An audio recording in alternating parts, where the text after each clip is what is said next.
turn on this.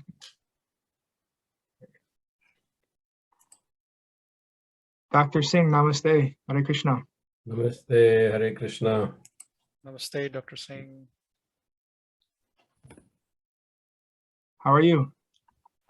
Doing so well, bright and early. Yes. So we have Amendra Pokhrel here from Tribhuvan University in Nepal. And then the three of us, Sebastian Panji and Dr. Singh and myself, are in on the East Coast of the United States. So it's a little earlier in the morning for us. So actually, this is everybody who will be joining today. I sent the invitation to a professor, philosophy professor in Delhi University, and maybe she will fill out the form. Maybe even I sent her the link. I don't know whether you permit or not, but she hasn't filled out, but she might do that. And she is a professor of philosophy, so she might join or try to join. I don't know. Yeah, if she can join, that would be very nice to have her a part of the discussion today. Yeah, especially because she's a philosopher herself. Yes. So how we started our last Zoom discussion was just briefly recapping the process that all of the participants have gone through so far, which is answering the initial questions, and then after submitting that response, getting the preambles, which give about a 2-paragraph context to think about the question in a deeper way. And then we all meet here to talk about the preamble and how it affects the question and any other thoughts that we may have about these questions. So we also started out by just giving a brief introduction about ourselves. If we can do that today, that would also be very good. I can start. So my name is Krishna Keshava Das. I'm the serving assistant of the serving director at the Bhakti Vedanta Institute of Spiritual Culture and Science in Princeton, New Jersey. Our serving director is Sripad Bhakti Madhava Puri Maharaj. And I've been trying to help with the work of the Institute for a few years now. And we're excited to be engaging in this project with all of you. Sebastian, maybe if you want to go next.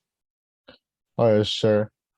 Yeah, so I'm Sebastian. I'm currently a neurobiology major in Georgetown University, and for the summer, I'll be helping the Bhakti Vedanta Institute with this project. And right now, for this Zoom meeting in particular, I am like an observer who will kind of help oversee and moderate the discussion. Dr. Singh, would you like to go?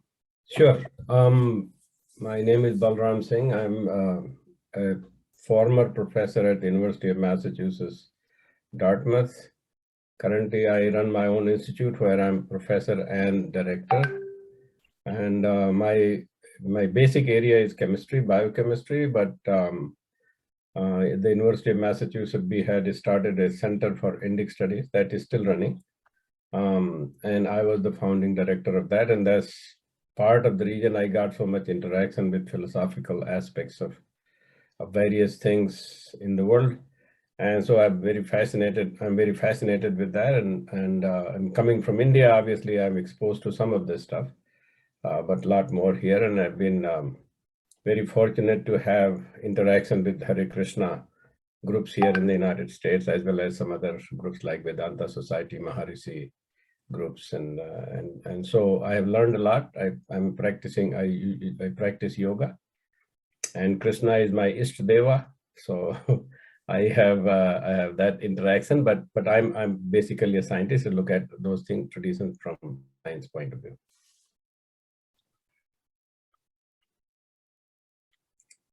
Amendra, would you like to go? A brief introduction? Yeah, thank you. But looks like I'm the odd one out. I don't have that kind of credential and background. Yeah, but my name is Amendra Pokhrel. I'm based in Kathmandu, Nepal. I work at Care Nepal as a fundraiser but at the same time, I've also been a relentless seeker since a very long time. I have been a regular meditator and very interested in the consciousness studies in this subject, and yeah, also the Vedic scriptures and all. And yeah, I'm really looking forward to this discussion, but I don't think I will be like able to think on my feet. I just have to process all the information that will be discussed here, but then I can go back and do my own research and also rely on my own experiences, and then contribute to this discussion in writing later on. But let's see how it goes. Yeah, excited about this. So then the first, what we'll do is we'll read the preamble and then the question, and then talk about it, and then move on from there. So if Sebastian, if you'd like to read the first preamble and question. All right, sure. Let me just like the preamble as in like also the quotes and context too. Yeah. All right, sure. Let me just pull that up. Dr. Jayanti Sahu, is this your friend from? Yes. Let's see. Oh yeah, and it's this. Is this and it's step 1A or 1B? 1B. Oh, it's 1B. Okay. All right, I'll read. Just Okay, I got it. let's wait 1 minute. Let's see if Dr. Sahu would like to introduce herself. All right, cool.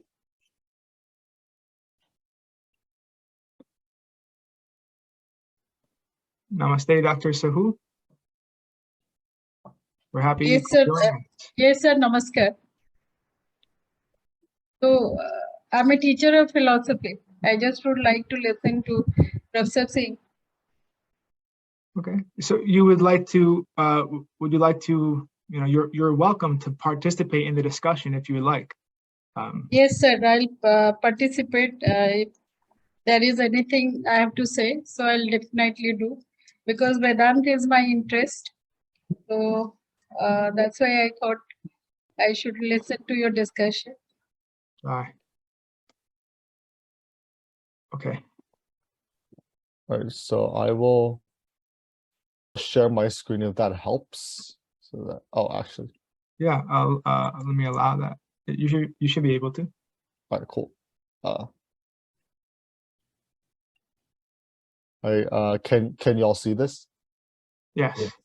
All right, cool.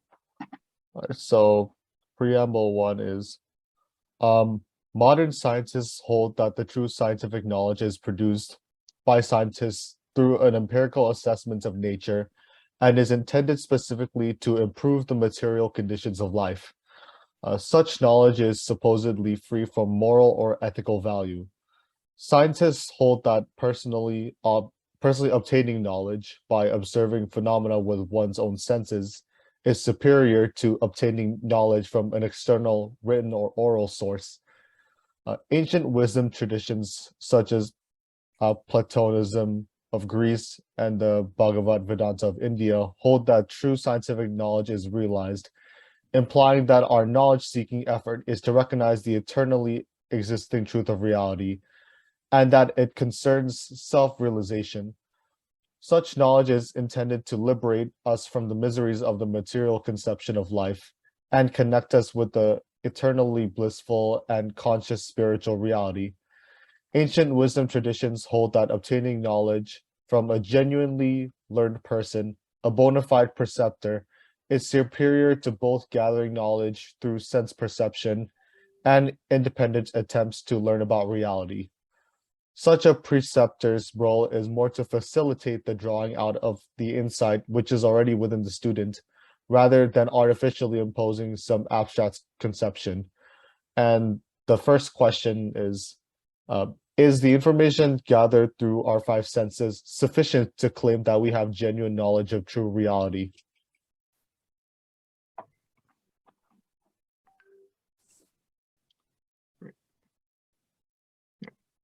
If you want to just unshare the screen while we talk about it.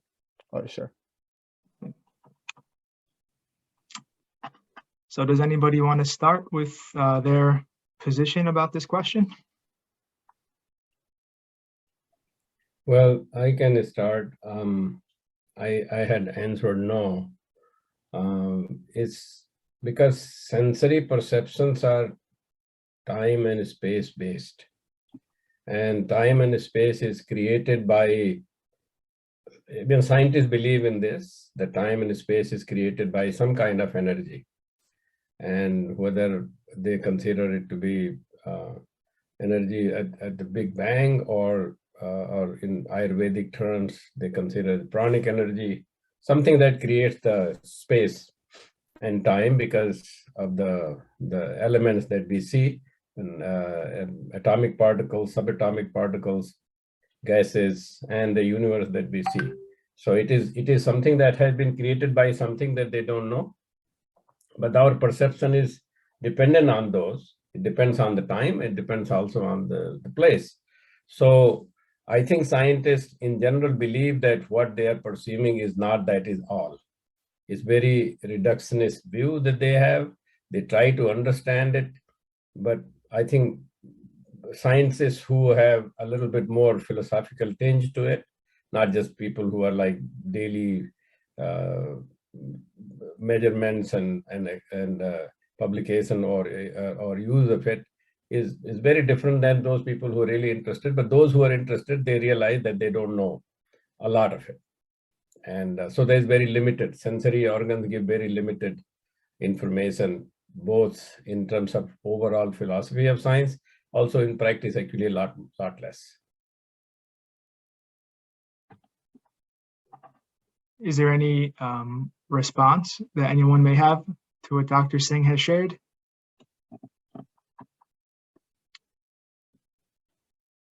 If not, I can respond.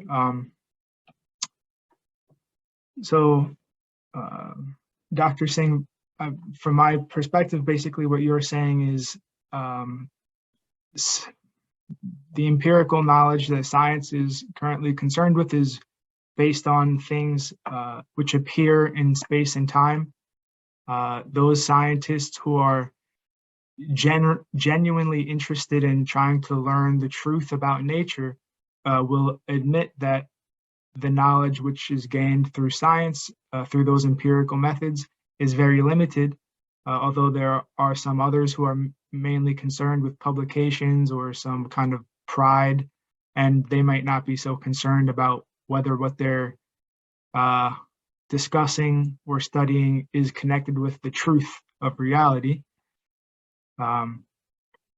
So the idea that Sripad Bhaktimadhava Puri Maharaj has talked about, and what this preamble is trying to point at, is one, the connection between thinking and our perception of material phenomena. Right? In philosophy, there's this conception of noumenal reality, where phenomena is what appears to the senses. So we are a subject with consciousness, and then we are perceiving objects. So that object has the phenomenal aspect, which is its being for consciousness, being for the consciousness of a subject. But it also has being in and for itself. That noumenal reality, which is only being perceived in its appearance. But beyond that appearance, its reality by and for itself is still comprehensible to us, in that it's by and for itself, that the appearance of something is not its all in all. Just as when we meet a person, they appear to us in a certain way, but we don't actually know who they are. We don't know everything about them. So many things are unknown to us. We only know how they appear to us. So it's a very immediate and superficial knowledge that we can gain. And so this immediacy, which the senses perceive from the philosophical point of view, then requires mediation. Immediate means a lack of mediation. And then, so mediation requires this thought, and then thinking about thought, what Aristotle called noesis noesius, where we recognize that phenomenal knowledge, so-called phenomenal knowledge, is also only a product of thinking itself. we can't disconnect the thought that we have about the appearance of nature and our knowledge of it. Like Werner Heisenberg said, science is what we can say about nature, not what nature is in itself. So this has also been recognized by scientists such as Werner Heisenberg. So the question is the information gathered through our five senses sufficient to claim that we have genuine knowledge of true reality? So we think it's important to recognize that the senses themselves don't gather knowledge at all in the first place. Its senses are only receivers, like a photoelectric tube in a robot. It can detect something in the environment, but it requires some cognitive process in order for knowledge to be obtained. Right. So with the photoelectric tube in a robot, it needs to be then sent to some computer, which was designed by some intelligent human. So knowledge itself, the senses don't even give you knowledge. Senses are just receivers of input from the environment. So first, cognition is necessary in order to have any kind of knowledge, and then there are then ways that we can understand how that knowledge is coming. Like in Vedanta, in the Vedic tradition, we have, I'm forgetting the Sanskrit terms, but essentially knowledge gained from sense stimulation is one type, but then another type of knowledge is gained through hearing from somebody else who has seen something or experienced something. We don't have to go to Niagara Falls to gain knowledge of Niagara Falls. We can talk to somebody else who has went there and hear from them. And that's also a valid way of hearing about knowledge. And then there are, in the Vedic tradition, they talk about more transcendental means of knowledge, where Bhagavan can give knowledge of the absolute reality. Bhagavan means the personality of God, can give transcendental knowledge only in a descending process, whereas any kind of ascending attempt at knowledge where the finite is trying to grasp at the infinite will always be frustrated when it's that positive approach, where the finite is trying to grasp at the infinite. And so the Vedic teachings suggest that the only possible way for the finite to come to know about the infinite is in a descending process, where the finite has to negate their finitude through sharanagati or surrender, and then the infinite can reveal itself as the infinite. There's no restriction on what the infinite can do, so that means that the infinite can descend to the finite also. So these are some of the thoughts that the Bhakti Vedanta Institute teaches about this question. Can I say something? Please. Basically, I'll talk about two traditions in India. One is the Advaita tradition, that is the kind of Vedanta traditions of Advaita Vedanta, which speaks about non-dualism. And there is a realistic tradition that is Bhakti Vedanta, started with Ramanujacharya and carried forward by Madhvacharyas, Vallabhacharya, Dvaita Vedanta. So here, when we talk about a kind of reality, to understand the reality, there are two ways you can understand the reality. One is the metaphysical way of looking at the things, and one is the scientific way of looking at the things, which is a realistic explanation. And in fact, when we talk about search for the infinity, that infinity itself do not need any kind of approach to understand itself. Because in Advaita Vedanta, there are two kinds of realities they are talking about. Not reality, one reality but two kinds of approach to know the reality. One is the witness consciousness and one is the modal consciousness. Witness consciousness is the Sakshi Chaitanya, which is the metaphysical truth. It doesn't need any kind of mind or its organs to explain the empirical world. It doesn't, in fact, need any time and space also. It beyond the time and space. That is called the witness consciousness. That is called the pure consciousness or the infinity, which is eternal, which is indestructible, which is always there. And in fact, that produces the cognition, which you are talking about. You also said in your discussion that it is the immediate cognition, that Sakshyata Pratiti Pratyaksha. The moment I said that this world is there, this world is due to my knowledge of the self, because there is a consciousness which illuminates me, which provides me the knowledge, and that's why I got the knowledge. So the process has been created by the witness consciousness, so that knowing the limitations of the empirical world, we can go back to the metaphysical world. And that epistemological process is created within the Advaita Vedanta. But Bhakti Vedanta do not make a distinction between the witness consciousness and the modal consciousness. For them, this world is the real world. And whatever happening through the empirical world, when we talk about the problems and the duality or the plurality, it is due to the kind of limited cognitions we are having. But if you transcend your experience and go back to the bhakti and the prapatti, which is the highest bhakti of the God, then you can go to the nominal world, which you are talking phenomena and the noumena distinction, which Kant has done.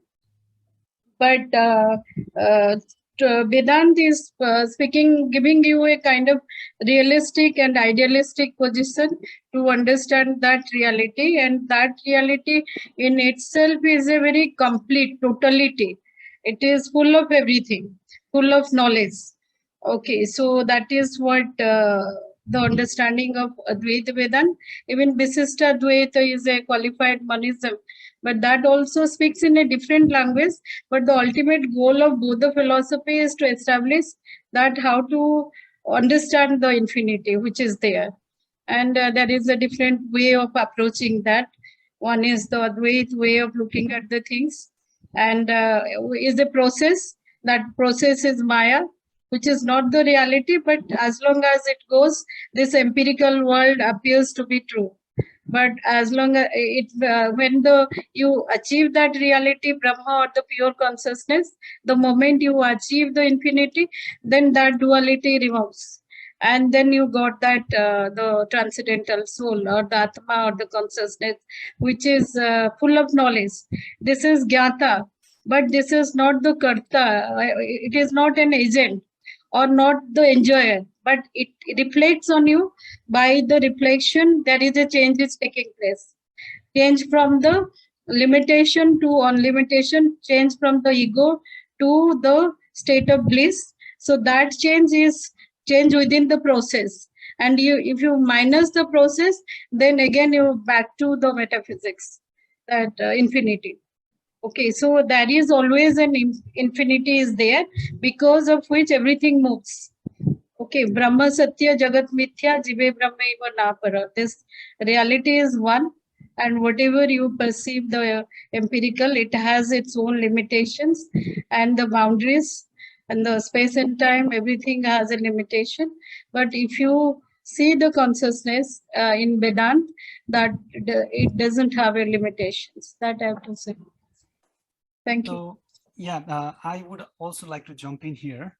And rather than somebody who is speaking as an expert, I'd rather have some questions as, curious seeker. So since the question was, is modern scientific method sufficient to understand true nature of reality? I think coming back to that question, probably it is also important to discuss a little bit of the process of knowing the reality, So one way of knowing is through scientific methods and experiments and all those things, and which is the only way science believes that truth can be explored. But then other way of knowing is based on insights and intuition, based on these rishis and munis who have been able to tell us a lot about the existence, whole creation, how this happened, and I think. But then, will science be will the modern science be able to accept that that method of knowing? So that's my question. Is it important? Will science be able to accept that way of generating knowledge and knowing? Just a question to the group, and whether this is something important. Today, sir, whatever I have learned many things from Professor Singh. But to my explanation, if you go by that, science has not a kind of scientific way is one of the way you can look at the things. But so far as the consciousness studies of Vedanta is concerned, many times Shankaracharya himself says that if you speak about Brahman or the consciousness, you are making Brahman limited. So it is through the scientific way you can understand the things, but science will not help you much to understand the deep knowledge of that Vedantic study. It is only through if you believe on that science, then what is your existence? How do you know that there is a self? That intuitive knowledge can help you to understand the real essence of the self, but not the science. But through science, as you said, that because without science you cannot do explanation, you can't give a systematic explanation of anything. Obviously there we look for the science, but so far as the metaphysical truth is concerned, it doesn't need any science. If you apply the science, then you are making its limitations to the self theory, which it doesn't require, in fact, any science. So that's my understanding of Vedanta, is that it doesn't need any kind of science, because the moment I speak, I give an explanation to you either through any kind of object or any kind of medium. So that means I'm making the consciousness limited. So that is probably there the Vedanta will say that we do not need any kind of science. The consciousness studies is beyond the science. Science is in fact completely a failure when it comes to the understanding of human experience, that where does the consciousness exist, and what is that unique experience, which everybody has a different kinds of experience. Then also science is also not able to recognize that. So there also science has not done much studies. So that's why we have to bring a limitation to the science when it comes to the Vedanta explanation of the reality. I'll also add something here. So modern science is concerned with nature, the appearance of nature. And the method of studying the appearance of nature is through the senses, just through the knowledge gained by the senses and the rational conclusions drawn by them. So first, science itself is not isolated from metaphysical presumptions. Right. Any study of reality, whether the metaphysical presumptions are acknowledged or not, still exist. The practice of modern science has come primarily through this division given by Descartes of res cogitans and res extensa, of consciousness or cognition, and then extended matter in space. So Descartes he recognized that the infinite substance, God, is there, and then that these two finite substances, res cogitans, consciousness, and res extensa, matter, are two separate substances that are not connected to each other, and their only unity is in God. So then from there, this became known as Cartesian dualism, a dualistic metaphysics. But then from there, modern science progressed actually with a monistic metaphysics, because they think everything reduces to matter alone, even consciousness. The primary position of modern science is that consciousness is reducible to the brain, just some electric impulses in the brain, which is just matter. So this is the monistic metaphysics that even modern science is embracing, even if it's unconscious of that. So, since the concern of science is with this appearance called nature, then if we want to consider things from a Vedic perspective, first we have to see that from the Bhakti Vedanta perspective, this nature is called Antaranga Shakti. It means the external energy of the infinite, of the absolute. So besides this external energy, Antaranga Shakti, we have Bahiranga Shakti, which is the internal potency, and then this Tatastha Shakti, the marginal potency.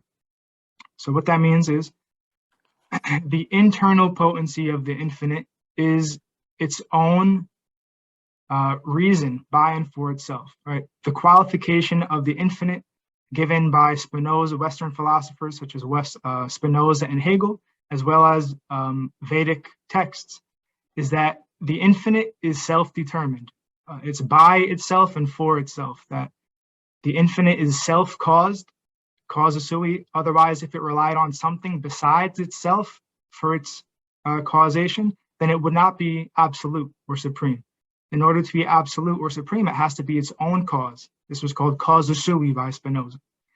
The Vedic texts call this as sarva karana karanam, the cause of all causes. Also, not only by itself, but for itself, means for its own purposes. In the West, this is called teleology, the purpose, the final end which something serves. So once we understand the absolute or the infinite in this way as by itself and for itself, then this Bahiranga, Antaranga Shakti is the internal potency. So this internal potency means what is that purpose of the infinite that is independent of all other finite purposes which we see within ourselves and throughout the world. The infinite purpose is immanent throughout the finite and also transcendent to it. So this is the internal potency of the absolute. Then this Tatastha Shakti, that is in the Vedic text, it is taught that is where the living entities are, all of us. We are a part of the whole, a part of the infinite. We are finite parts of the infinite. And we are coming from this Tatastha Shakti, which is a marginal potency. And then this Bahiranga is the external potency. And that is still a part of the infinite, but it's not seen by those who dwell in that part of the absolute, meaning whose consciousness is absorbed in the external potency. They see everything in an isolated way. That's where this material nature comes from. So modern science is operating within this portion of reality where everything is isolated from everything else, including the scientists are isolated from each other. As you know, it's a very competitive kind of atmosphere, and mind is seen as separate from matter. So everything is seen in isolation. And the idea is, how can we approach seeing this unity without dissolving the differences? Because difference is real, but seeing differences without admitting the unity that exists is just abstract. Seeing the unity, seeing the unity without admitting the differences is also equally abstract.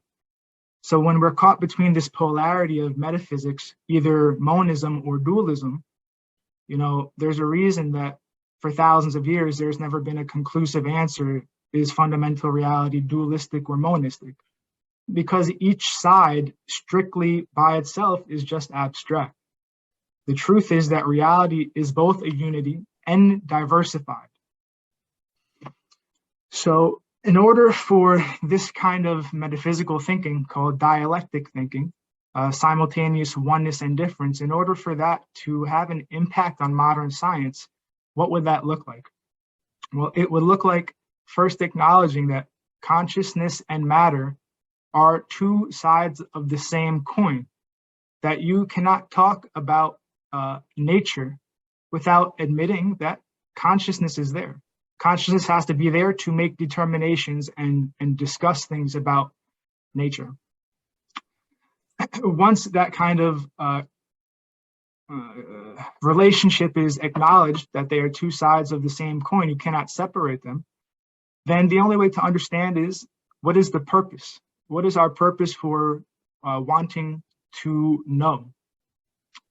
We have so many finite purposes, self-serving purposes, but if our objective is to learn something about the truth, which is beyond our individual self-centered purposes, how can we do that?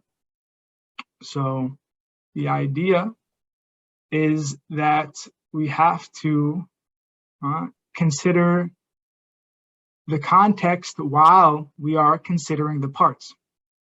We have limited perception that has to be acknowledged, and it also has to be acknowledged that we are observing one aspect of an infinite reality, which is always going to be within a context, and the purpose which what we're observing serves is within the context as a participating element. So if we continue to use just reductionistic approaches, where we're seeing something in isolation, this atomistic thinking, then we are coming up with this abstract knowledge of things being separate and isolated from everything else, and then applying that to everything.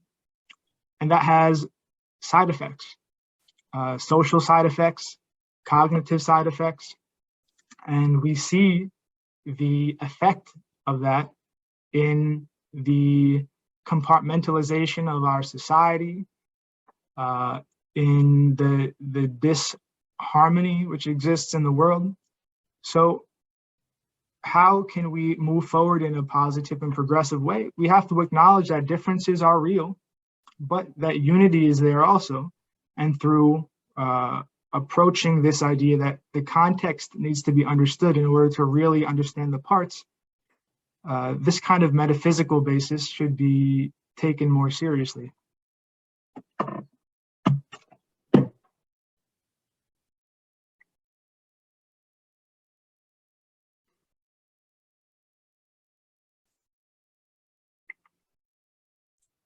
Yeah, I mean, you know, this idea of unity and differences, the way I see it is, if you keep using, and if you only use the scientific methods, because it cannot transcend the material physical existence, and material and physical existence is diversified, it's varied. So that's where you'll see only differences. But as you said, you've been mentioning the unity, the word unity. So if you want to see the unity, then you have to apply a different method, which is like this, you know, Vedantic, insightful, intuition-based approach to understand that unity. Will science be ever be able to get to a point where it sees that unity of all those things, or it has already reached there? I don't know. How would you explain that? There are perspectives in science that see that unity. It's this organismic approach, the organism. Sripad Bhaktivedanta Puri Maharaj often says that the basic unit of biology needs to be the organism, not the molecule or the atom, because you see from the development of an embryo, first we're seeing that a whole organism can only come from another whole organism. So a unity comes from an existing unity, and then the development of that unity from the embryo, everything is developing together. Right? In life, in a living organism, it's not that the arm and the head and the leg are made outside and then they're put together by some external force, right? The arm, the head, and the leg are developing all together at the same time as a whole, as a unity. Although they're diversified, the arm, the leg, and the head all have a different purpose, they're different from each other, still they're a part of the unified whole of an organism. And there are approaches in science, biology. They have organismic biology. I mean, that's something that's coming to be taken more seriously, where the organism is the basic the basic unit of life which is studied. So taking approaches like that help to see that this unity and diversity is there, and then what implications that leads to, that's up to the researchers. What is their philosophical understanding, and what can they realize through what they're observing by observing the organism.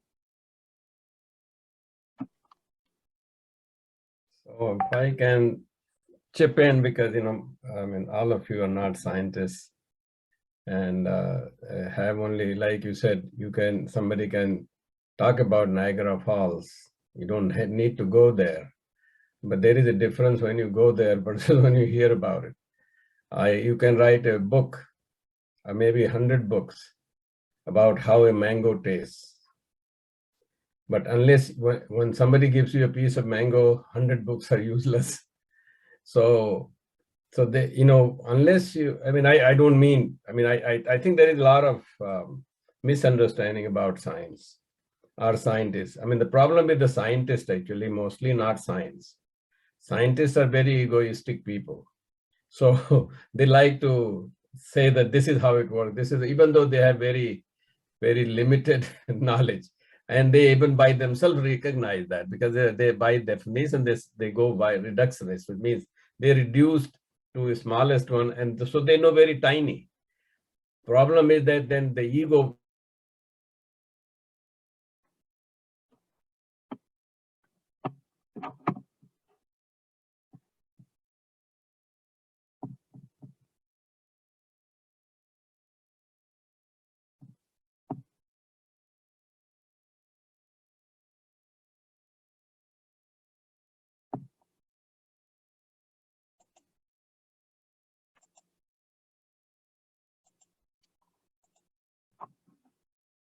and so this is something that's an ongoing process for scientists. It's not I don't think any scientist ever says that this is it. This is all it is. But this is how they understand. So even, the difference between bhakti and science, if we want to say, bhakti people accept and then explore. And science explores and then accepts. Now, the problem with the bhakti is that if you accept, you're not going to question it because you already accepted it. You're going to explore it, but you're going to question. You're not questioning it because you already accepted it. In science, I always think of you whenever I see those family scenes. Science has an advantage because it explores, accepts, explores further. Now, it probably explores for infinity. And that's the reality. If you're not willing to explore for infinity amount of space, infinity amount of time, then you are not a scientist. This is also the concept of Veda. It says neti, neti, na iti, na iti. That means this is not enough, this is not enough. So always have exploration. So and that's how you define as infinite. When we make some kind of model, let's say some deity, some Bhagwan, some God, we're limiting ourselves. At that point, we are limiting. I can say that, Bhagwan Krishna, my Ishtadev, is infinity. Well, I limited the infinity because I limited to Bhagwan Krishna. When Bhagwan Krishna himself says that's not the case. I can very easily deny every deity which is supposed to be infinite by taking myself out. I have right to take myself out. If I take myself out, every infinity disappears. Bhagwan disappears because if Bhagwan is defined by infinity and I am saying that Balram Singh is out of it. Well, that cannot be infinity anymore. That means the existence is gone. So there is I am somebody who believes in Bhagwan, believes in Bhagwan in terms of exploring it, in terms of learning it. Now Bhagwan, talking about senses, Bhagwan said Bhagwan Krishna said in Gita, Urdha Mool Matham Sakham Aswatham Prahurvayam Chandas Yast Patrani Yastam Ved Sabed Vid. He's describing that the roots are up and the branches are down. Now this is some people in India also, I've heard some philosophers also, Aswatham Prahurve. Aswatham, they think that there is a tree. It's people in India, I don't know what is the English word for that. People tree is because you see roots up hanging around there, like a banyan tree. You have roots hanging around there. So people kind of literally try to understand that, but that's not what it is. I learned while learning about yoga that he is describing this body. The mool means this head. It is the source of everything. Urdha mool adham sakha means the below is all the branches. Like, the nervous system or whatever, our own body. That doesn't mean this is all that is, but it says Urdha mool adham sakham aswatham prahurvem. Aswatham means this body is spread. Now and then Chandas yasta patrani means the chandas, like the sutras or slokas, or the leaves. Yastam ved saved vid. The one who knows this knows the whole thing. That Bhagavan Krishna says this. Now, this body can be made as a model. This body, my body, I am affected by you, all of us that we are seeing each other here, even though we are seeing online, but we are also affected by everything else that we are not seeing. And this is where the difference in science and spirituality perhaps is. The spirituality considers the whole thing. Science explores the whole thing. It does not consider, it considers in a way of like, I know this, but it is affected by everything else. And I have done some research in spectroscopy and other things that can only be explained if it is affected by whenever the universe was created.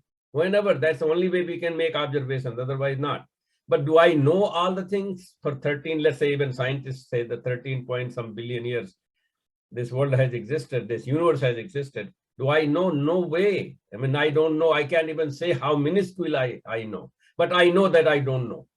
And this is where the problem solution is. If I know I don't know, then that solves the problem. That brings the, I mean, you have other questions in your list, which brings the humility. And humility is bhakti. No, but bhakti, by just fixing the knowledge that this is all it is because I have now surrendered, I accepted it, that's a problem of exploring the knowledge. And I don't think that will be an appropriate way to say that. So I think what I'm sensing in listening to you all, there is so much miscommunication. I have explored this with Dr. Shanta also, who you probably may be knowing from Bangalore. I participated in some of the conferences of Bhakti Vedanta, and I have tried to explain that we should keep an open mind, and a scientist can be a bhakt of knowledge. As a scientist who is not egoistic will accept it. I just give you one example. Last, I have a conference every year on botulinum toxin, which is also known as Botox. Most people don't know what botulinum toxin. Botox, many people do. There is a Harvard University chemist synthesized a new molecule, and which is more toxic. It's botulinum toxin is 100 billion times more toxic than cyanide. So there is a lot of fear. Government controls it. Bioterrorism can be performed or used. This can be used for bioterrorism. So government has a very strong control over this. My facility is approved by CDC, taken Homeland Security, FBI, and everybody's kind of watching all this, whatever we do. But anyway, what the discussion was that this new molecule, what to do? It's going to be more problematic, could be very problematic if a terrorist gets it, or it could have more problem for somebody who uses it as a medicine also. And when I asked them the question, have you considered the thing that you don't know about it?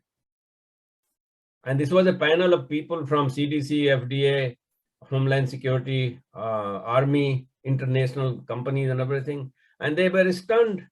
They were, when the guy from Homeland Security, Dr. David Hodge, said that you stumped me, because they never thought about it, what they don't know. We don't know a lot. And I think that brings humility. And so there is a meeting point between approach that Bhakti Vedanta has and approach that, let's say, science Vedanta has, if there is one term like that. I think if there is a good discussion, again, quoting some scientists who don't believe in it and considering that to be the science is a mistake. You got to go the right kind of people. The same way, there are a lot of bhakti people who do kirtan bhajan every day, and they have hardly anything. They're doing bhakti because they can't do anything better. So there are that kind of people I can quote, and then that means nothing. And on the other hand, you can quote a lot of science and technology people who are going after name and fame and money, and even they lie their data. I mean, every year there are retraction of papers, and if we give that example, then we are not going to meet what I think is very important part to meet when you have a discussion like this. I think this is a pretty good point to transition to our next question. I just want to ask one quick follow-up to Dr. Singh. You're saying bhakti starting with accept, then explore, science starting with explore, then accept, and then explore again. So does that mean that you don't consider that modern science has fundamental axioms which are accepted before any kind of hypothesizing and exploring can happen? There are no axioms which science accepts without being able to explore them before they start their process? Maybe there may be scientists who have problem with that, but science per se does not have any axiom. I mean, there are many scientists beyond just the egotistic scientists that accept that there are axioms. I mean, like what? I mean, just the idea that, let's see, this lack of contradiction. Contradiction can't exist if we're approaching the truth. So if something is contradictory, then it means that it's false. Yeah, it's false for the moment until you resolve it. Science always accepts conflicts. We run controlled experiments to find out what we are saying is true or not true. We try to falsify our own ideas. Like, for instance, like the DNA and the protein, right? Like a protein is causing DNA, but actually DNA is causing protein. At the same time, like there's this like exchange. They're both codependent on each other. So which one actually comes first to cause the other one? And science has tried to come up with, they tried to definitively say that the protein causes DNA, period, end of question. But actually, as far as my understanding goes, they both are codependent. And so you can't assign one as the cause of the other in a linear sense. They have more of a dialectic relationship with each other, the DNA and the protein. Yeah, for that to understand, right now we have COVID vaccine. You have protein vaccine and you have a DNA vaccine.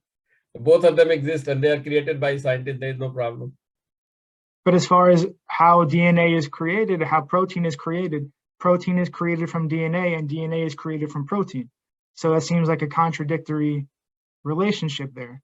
Well, they accept it. That's what I'm trying to say. They do not deny that either can happen. There is no axiom there. There is an axiom by some people for some period of time. Like I said, those people who have made DNA vaccine, they think that's the way to do it. And there are the other people who say, no, it's a protein because protein is safer. Ultimately, how the DNA got, well, the DNA that we put in the body, it requires protein to express proteins, other proteins also. So I really don't think there is that's why I'm saying that it's not and I'm not trying to make it like above anybody else's conversation or intelligence here. It's just you are framing somebody without understanding what really they do. That's not scientists. I mean, I do some work in the evolution area of evolution. The ultimate evolution is energy, some kind of energy that precipitates itself into matter. And that matter could be interacting, and something happens to be either an amino acid or a nucleotide. We are not talking about DNA protein here. We are talking about some fundamental molecules like nitrogenous compounds or oxygen type of compounds. oxides and things like that, which is very common for people to accept. But I don't think there is any axiom in this. There is no axiom. But that's already presuming an impersonal origin, no? Well, that's a separate question, though. I mean, right now I'm just only answering your question about whether there is axiom. There is no axiom in science. Anything can be questioned. No, but axiom means accepting something without being able to actually prove it. So this For axiom, hypothesis, yes. For hypothesis, yes. So they make, for a time being, I also make that I'm going to add this and this will happen. But I also try to make sure that if I didn't add that, if something else happened, whatever else happened, would that also happen? So for a time being, that's why I said they explore, accept, explore, accept, explore. So it's not like a fixed thing. But you just explained how energy is there, and then the energy is causing some material progression of evolution. You just said that. So Yeah. but that's already presuming an impersonal origin of life. I don't know what is a person to you, what is impersonal to you. Everything in Vedas, everything has a atma. Every I mean, I can only say in I think there are in Sanskrit also, but in Ramayana it says Siya Ram Mai Sab Jag Jani Karo Kar Pranam Jor Jupani. Everything is supposed to be God. Everything. And that's why I think I answered it. My question is this life that we call is life. Everything is life.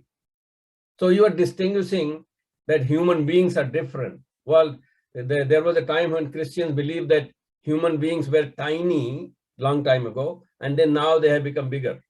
But they were all created like human beings. That's not true.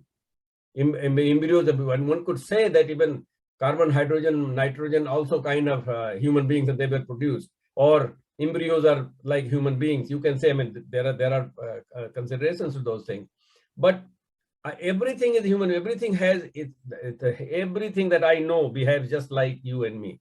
If a gas molecule, I have found diversity. For example, in my research, I look at molecules. There is so much that there is no two molecules the same. Just like not two human beings are the same.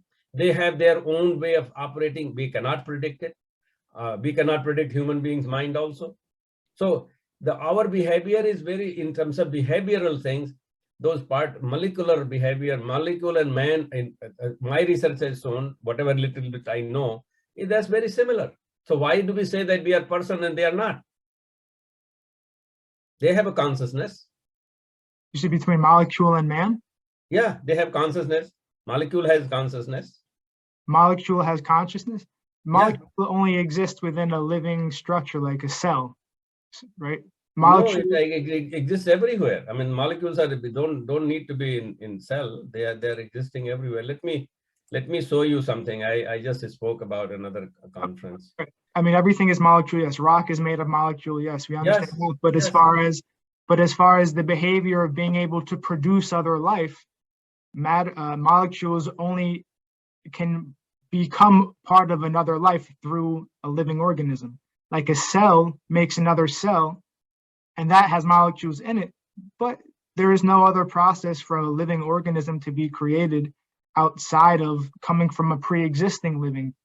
But there is a, if you take all the molecules away, there is no life. If molecules decide to leave, let's say, okay, you create, you are living being, you create whatever you want to create, I'm being part of it. What will happen?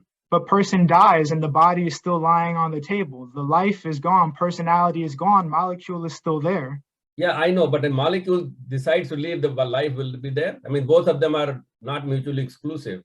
If all molecules decide that we are leaving, you are living guys and you can make your own stuff, what will happen? Well, molecule is leaving all the time, right? I mean, every 7 years you have a completely new body. That's not the point. I'm saying not after 7 years. That means molecule is gone, though. The molecules which consist of the body consists of a certain amount of molecules, right? On average, every 7 years, completely new molecules are there. But the molecules are still there. But new molecules is different. New molecules, but nevertheless molecules. But the second not living, but the second the life leaves, then that process of the molecules regenerating stops, right? I The whole understand body will that. turn I to can dust. come to that. I can, but my discussion is if the mutual. If molecule leaves, life also stops. But we're saying no, molecule is leaving all the time. The life is also leaving all the time. Life leaves once, and then the body doesn't animate anymore. Sometimes it does.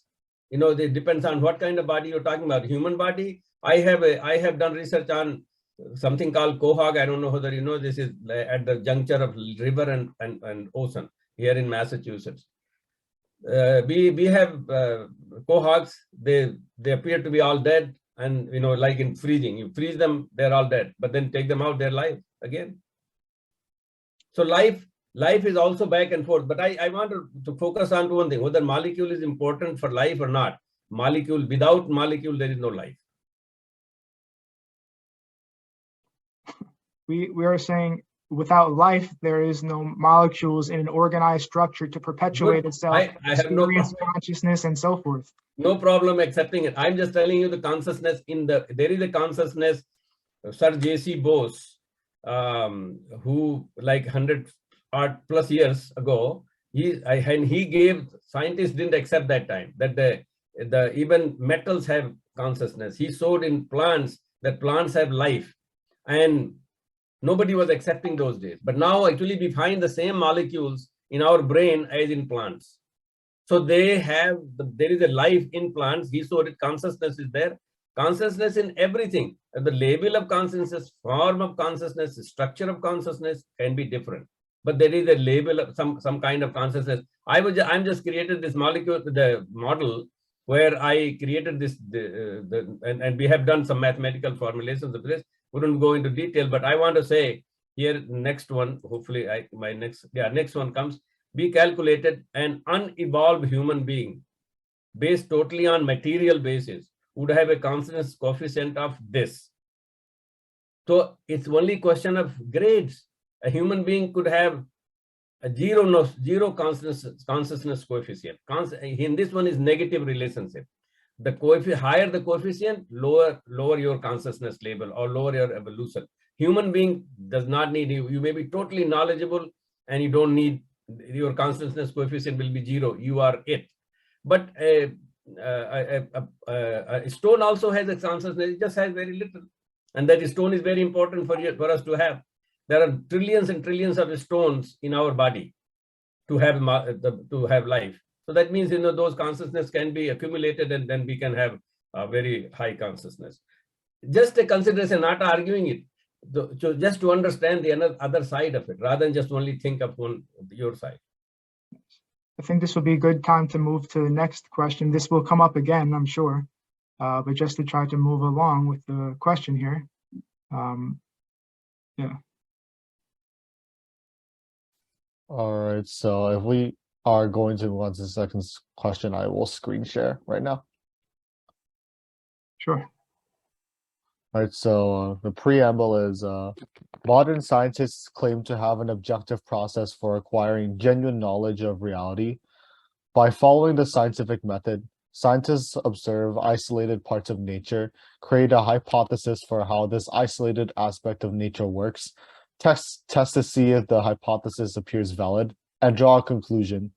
If other scientists can draw the same conclusion by replicating the experiment, then the scientific theory is accepted as objective knowledge of reality. However, nature does not just exist as isolated parts. The synergistic collective parts of nature comprise an organic whole. Furthermore, this objective scientific process does not exist independently. The objectivity of the scientific process is dependent upon the scientist who engages in science. The scientist is a subjective, conscious, living entity. The ancient Greeks understood that an ethical purification of vice such as conceit is required in order to acquire genuine knowledge of true reality. Giving up the self-centered mentality where we only accept that which validates our personal feelings, biases, is essential to perception of truth. Similarly, ancient Vedic wisdom advises us to embrace a truth-centered mentality where we exercise open-minded rationality while recognizing our finite capacity.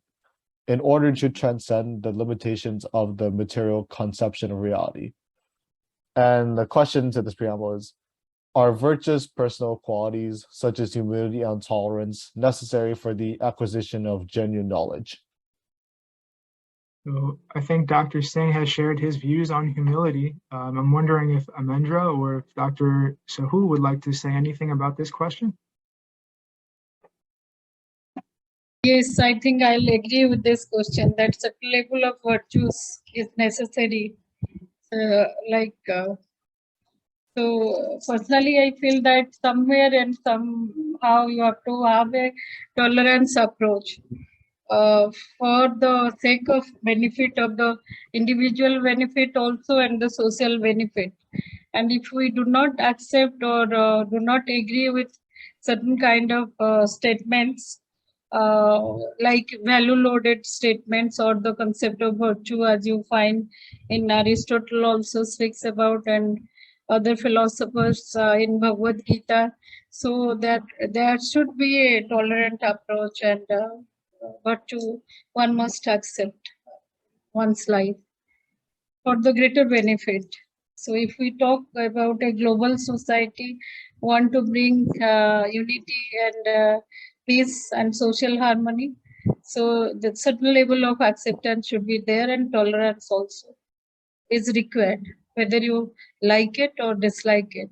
You may dislike, but as Kant will say also that for the universal acceptance or for a scientific approach, as Professor Singh has already said, many of the things, only slightly in a different way, and he also addressed how science and spirituality can work together, and very beautifully acceptance and explore and acceptance. And so the whole idea is that who is right and who is wrong is not a question. The time where we are going through, a certain level of acceptance and tolerance is required. So that is also, even science also has to come forward to look at the things, what is happening, and how you can establish a peace, not through war, but through the human consciousness. So there I feel that certain level of tolerance and acceptance should be there. Thank you, Dr. Sahu. Amendra, do you have anything you'd like to add?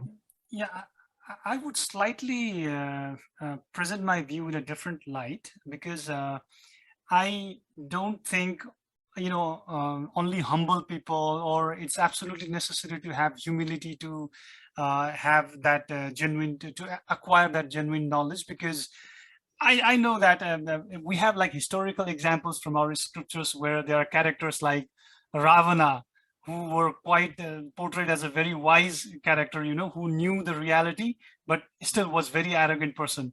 So there are lots of such characters in our scriptures that we have heard about, but in real life too, I'm looking at the question very objectively. What Jayanti ji just said is ideal. If you have humility, that would be ideal. If a seeker, if a scientist has that humility, that is ideal. But in the real world situation, I don't think not having humility would pose a barrier to accessing the genuine knowledge. You can still accept it.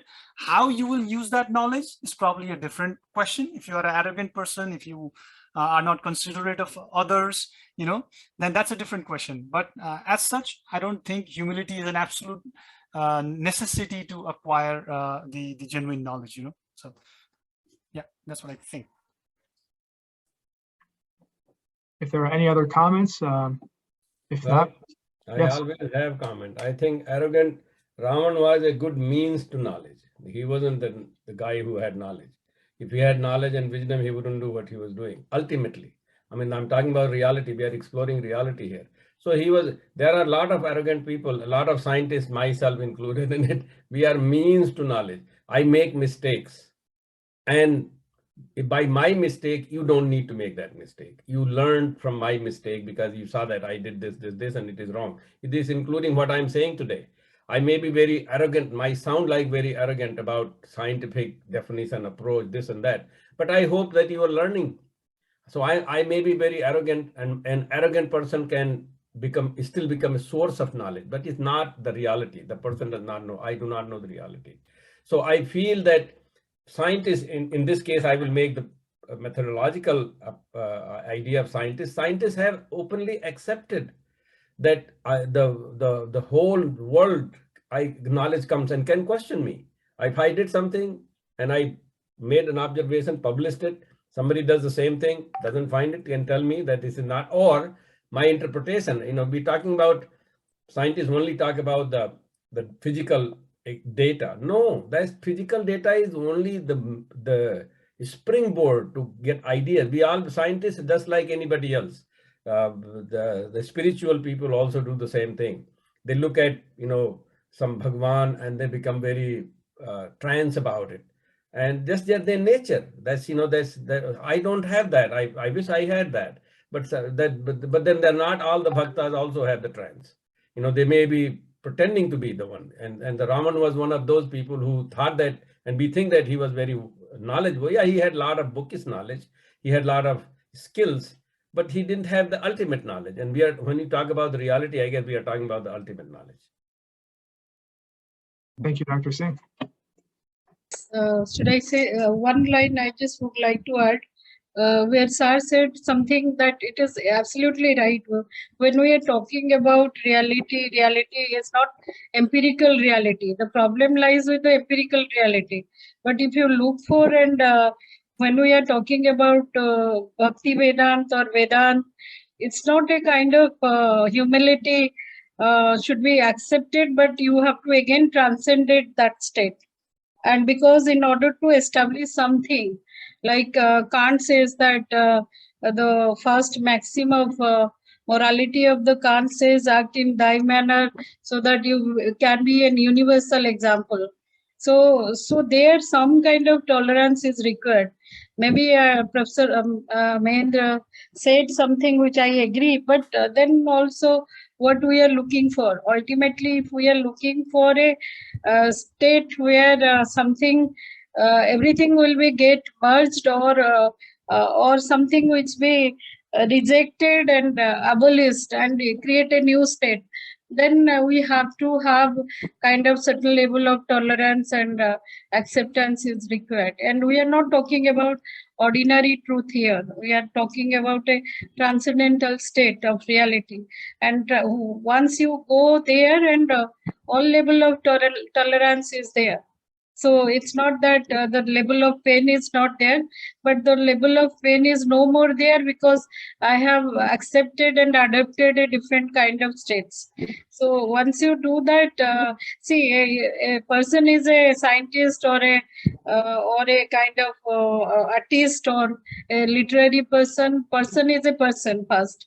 And everybody has that same level of experience, both empirical and transcendental.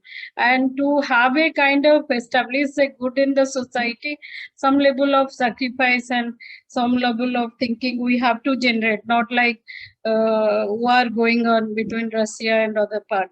So that is how the Vedanta and other theories comes up.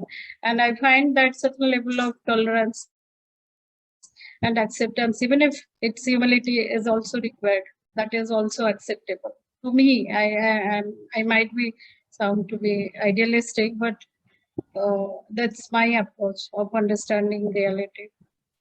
Thank you, sir. Thank you. I think maybe we can move on to the next question. Dr. Amanda, did you have something else to add? No, my disagreement with that question was only the necessary part.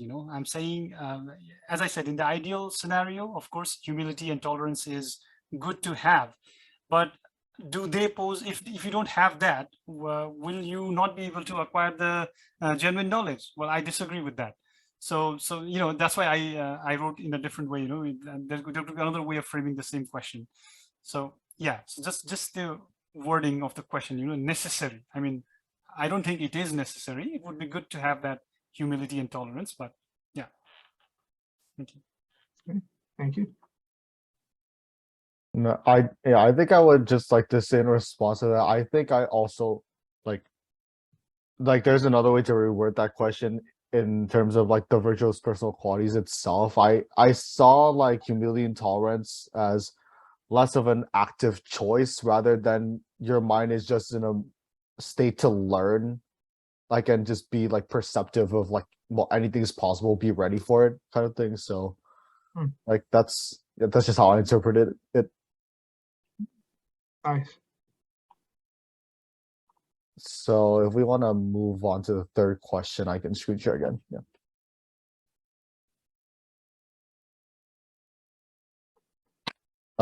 So the preamble is, there's a distinction between the truth and what is true. When a light shines directly on a cylinder, an observer may either see a circle or a square shadow, depending on their angle of vision and which the direction of light is coming from. Both the circle and the square are parts of the whole cylinder, so both shadows represent something true. However, neither shadow is the whole truth. Furthermore, when the shadows are considered in abstract isolation from the whole cylinder and further analyzed as such, only illusory knowledge will be gained. This is because the shadows lose the context of the truth, which they participate in because they are considered in abstract isolation. The shadows do not actually exist in isolation. They only exist as aspects of the cylinder, as parts of the whole, from which their essential nature is derived. This is the logic behind the reductionist approach of modern science, which only analyzes nature in isolated parts. Most scientific theories that are accepted as genuine knowledge are only embraced by others because they reveal something which appears true about nature. And the question is modern science responsible for seeking the truth of reality?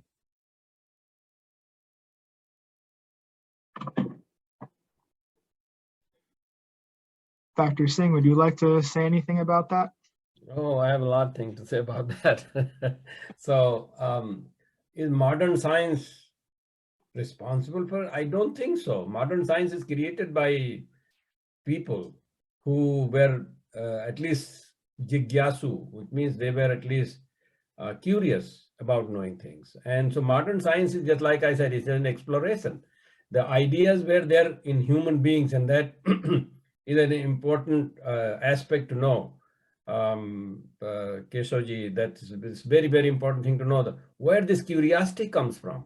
It's human beings, that, you know, talking about life, especially human being as life, the one thing that is I can see the jigyasa, you know, to know, to get to know, and they are the one who exploring. So science is a created thing. Science is not something by itself independent idea. It is a way of exploring it, and it comes from human beings. Obviously, we are all human beings.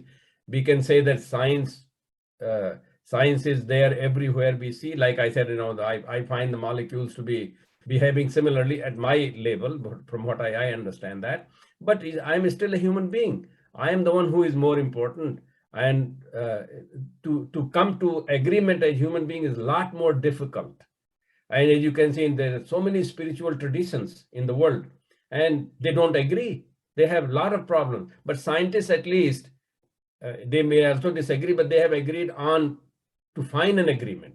They try to move towards, and they have created the procedures. So I think the science, in that sense, is a good tool to explore the reality, the good tool to explore, and a good methodology. Maybe it needs improvement. All the time, science is needing improvement. I think right now, I just gave a talk on Ayurveda, and I will be giving one tomorrow on something about, you know, how the life has helped science. Life, you know, how the plants have so much better resource to help us learn and help us lead a life that is healthy life.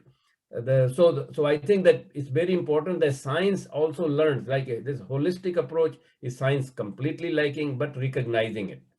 It is recognizing that things are integrated. They're not separate, especially when it comes to biological science or life science, or ultimately life itself, which is a lot more than simply a science can come up with.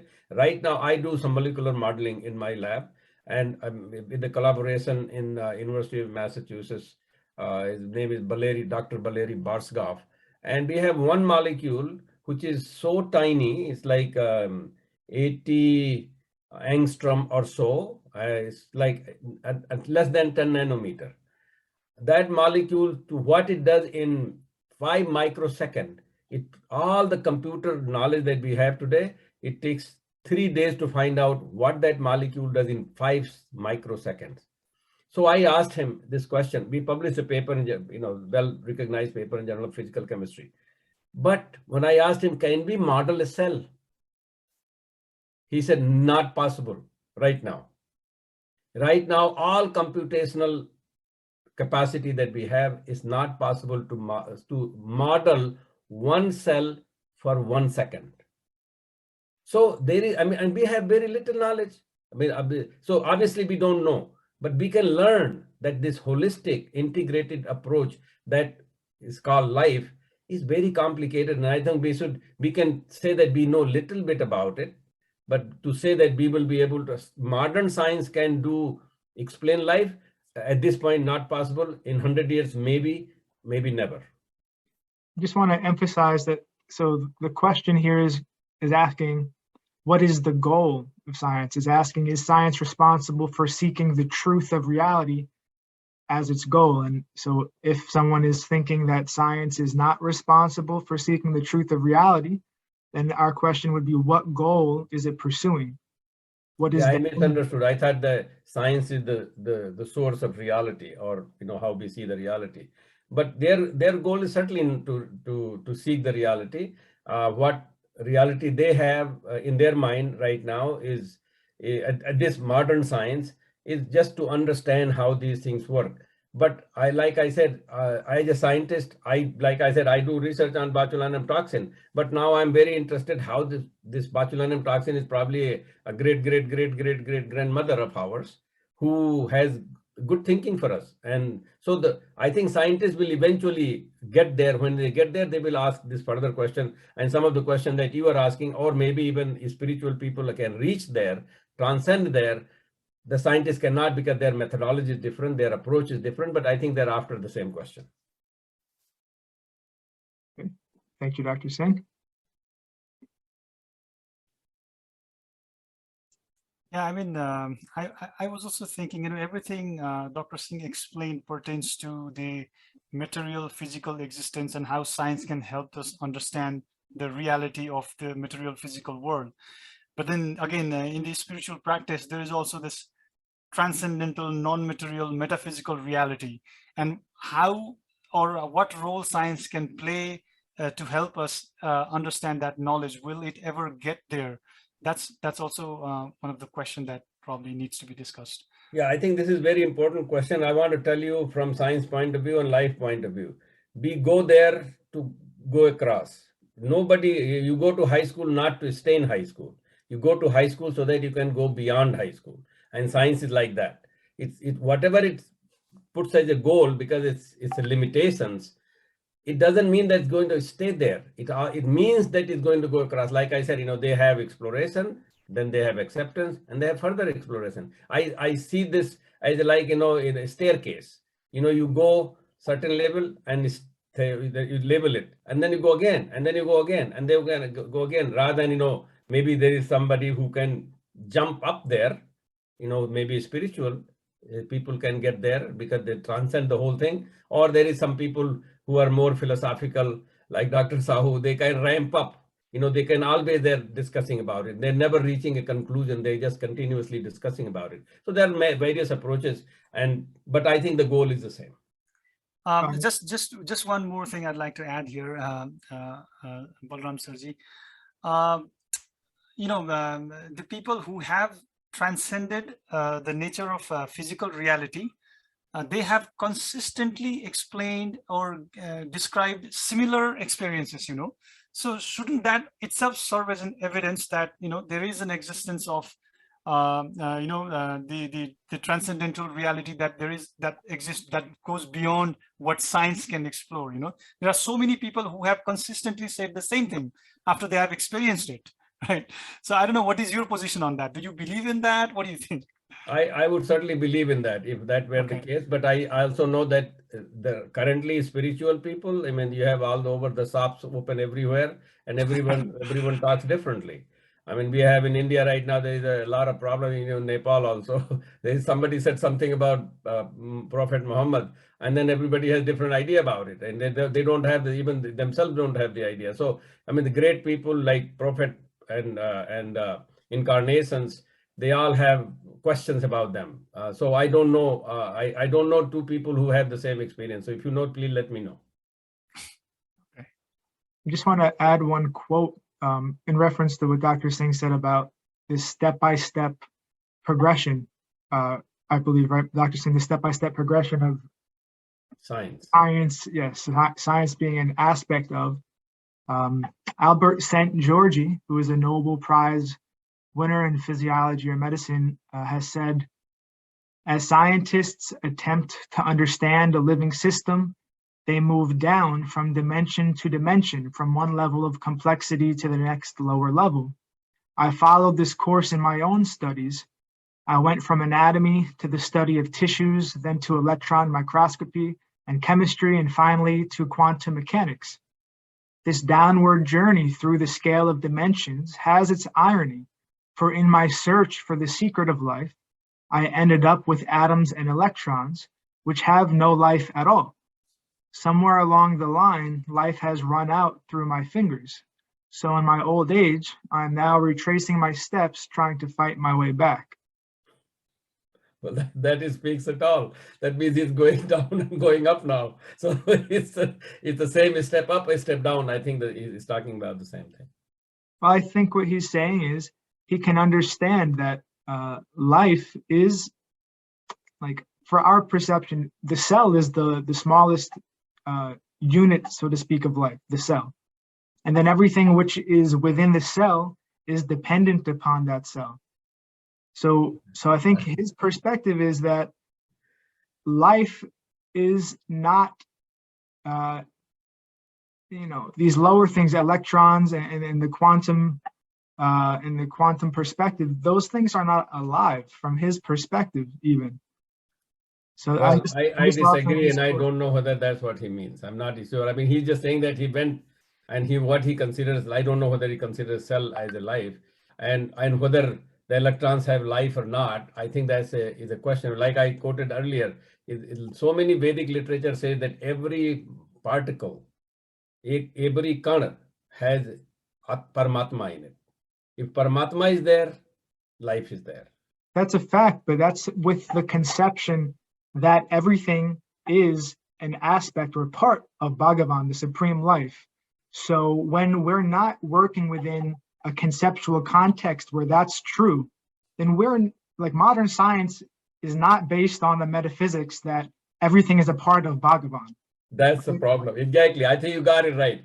So we need to improve science in this sense that, Yeah. and like, this is Professor George's example is one of them. He just went and explored it. And then he found out, yeah, I can understand so much of it, but then I need to go back to where people will accept it, what they consider as life. But if we also consider that to be life, just imagine atomic bomb is more powerful than cellular bomb. Any cell bomb, you have never heard about a cell bomb, but you have heard about an atomic bomb, because it's very, very powerful. It can create so much of it. But then that's the power comes from Paramatma. If you consider that the place also Paramatma, then it's no problem. But you're absolutely right. That's not what scientists accept, but they will accept. One day they will accept. But also the focus is much different. When we are working within the conceptual context that everything is alive because it has relation to the supreme, then the focus, everything serves as redirecting our attention to the service of the whole, to the service of God then. So it's there you not, go. But then it changes, right? Because if we're very obsessed with looking at this one small part for the sake of trying to understand this one small part, then that isn't really getting us anywhere. But if we are actually having the understanding that this small part is a part of a living God, and that our purpose is to try to understand our relationship to God, then our attention is automatically reflected back to the whole. So completely understand, agree. So the problem is that we as a human being, we are talking here. I can resonate with you because I'm a human being, and all the human beings can resonate to each other, or anything that you're considering in life is also can resonate as that. There is a resonance in everything. The possible, I resonate with my Ishtadev, Bhagwan Krishna. How do I resonate? I understand the features that he has. I understand that what I can I have some of those also. When I become one, which is the same thing as spirituality. But then I have this understanding, is my understanding includes some of the scientific ideas that I have. Like I said, resonance. Resonance is an idea in science, in chemistry. There is a resonance of a benzene structure in more than one type of benzene structure, but they are the same. When they they start resonating. When I do the worshipping of God, I give everything that I have, the best thing that I have, the purest, take shower, have the best mindset and focus on it. Because, and even prasad, I give flowers, I give fruits, and I give sweets and everything, because I like that. I have that. So I expect now the other side also give me whatever he or she has, whether it's Saraswati or Krishna. So I'm trying to resonate with that. And that is my as a human being. But the same thing is true everywhere else. And Vedic science has accepted this. And what I'm saying, modern science has problem.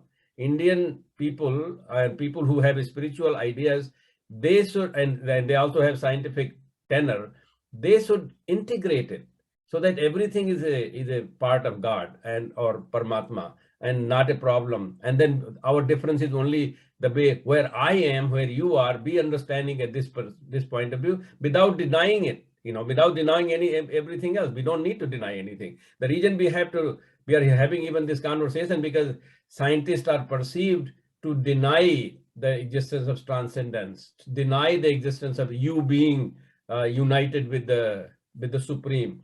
That is where the problem. That's why we are discussing this, and I think we can discuss this. Is not a problem, but I think we should also try to advance. We should try to help science and scientists. I'll make one last comment and then I'll be quiet about this. Because I saw that Amendra commented that it seems like scientists accept for the purpose of exploration, bhakti, accept without desire or need to explore. So in relation to what we were just talking about, the contribution of the bhakti to modern science, meaning the contribution of the yoga of devotion, bhakti means the yoga of devotion, is that everything is to be seen in the context of serving the whole. If we don't want to talk about things in a religious way about God or Krishna, then we can understand the whole. All the parts are serving the whole. So bhakti is trying to say everything needs to be done with this consciousness and mood of devotion, of serving, of service to the whole. Because just like all the aspects of the body, inside the body, the heart, the brain, the lungs, they're all individual, but their only purpose is to serve the whole body. So just as we are all individual, that the purpose of all of our activities should be to serve the whole. Modern mentality is more focused on what do I like, what do I want to do for my personal pleasure. And the contribution of bhakti would be, don't worry about that so much. What is your own pleasure? What is pleasing to you?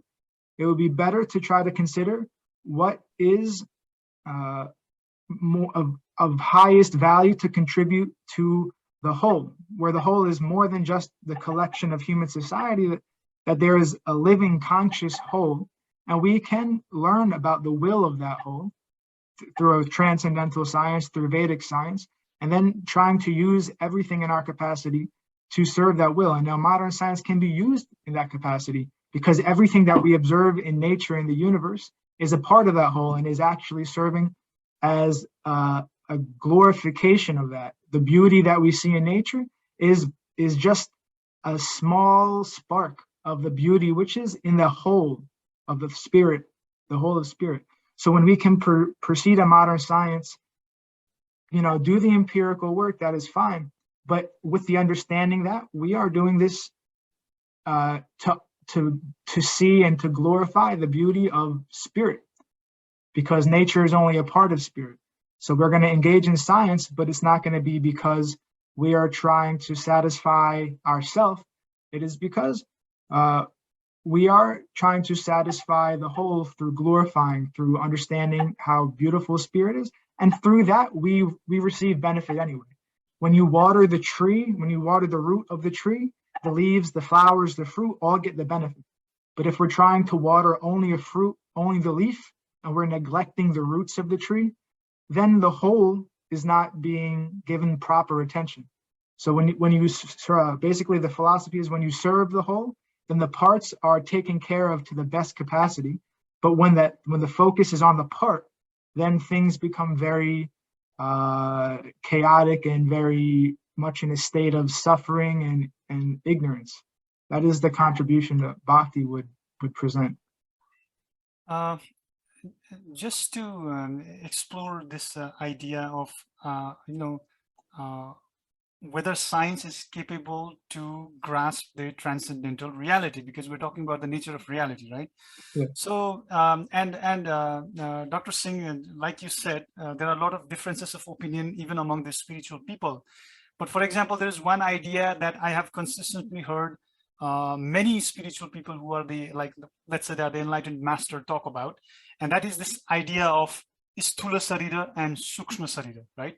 So Sthula Sarira is gross body made of flesh and blood, and Sukshma Sarira is astral body that you realize when you are deep in a meditative samadhi state. You realize that state, right? So the astral body is like subtle, non-material version of yourself that can transcend space and time, right? And I'm saying this with some measure of confidence because I don't know, I might be dreaming, but at some point in my meditative state, I have also experienced it.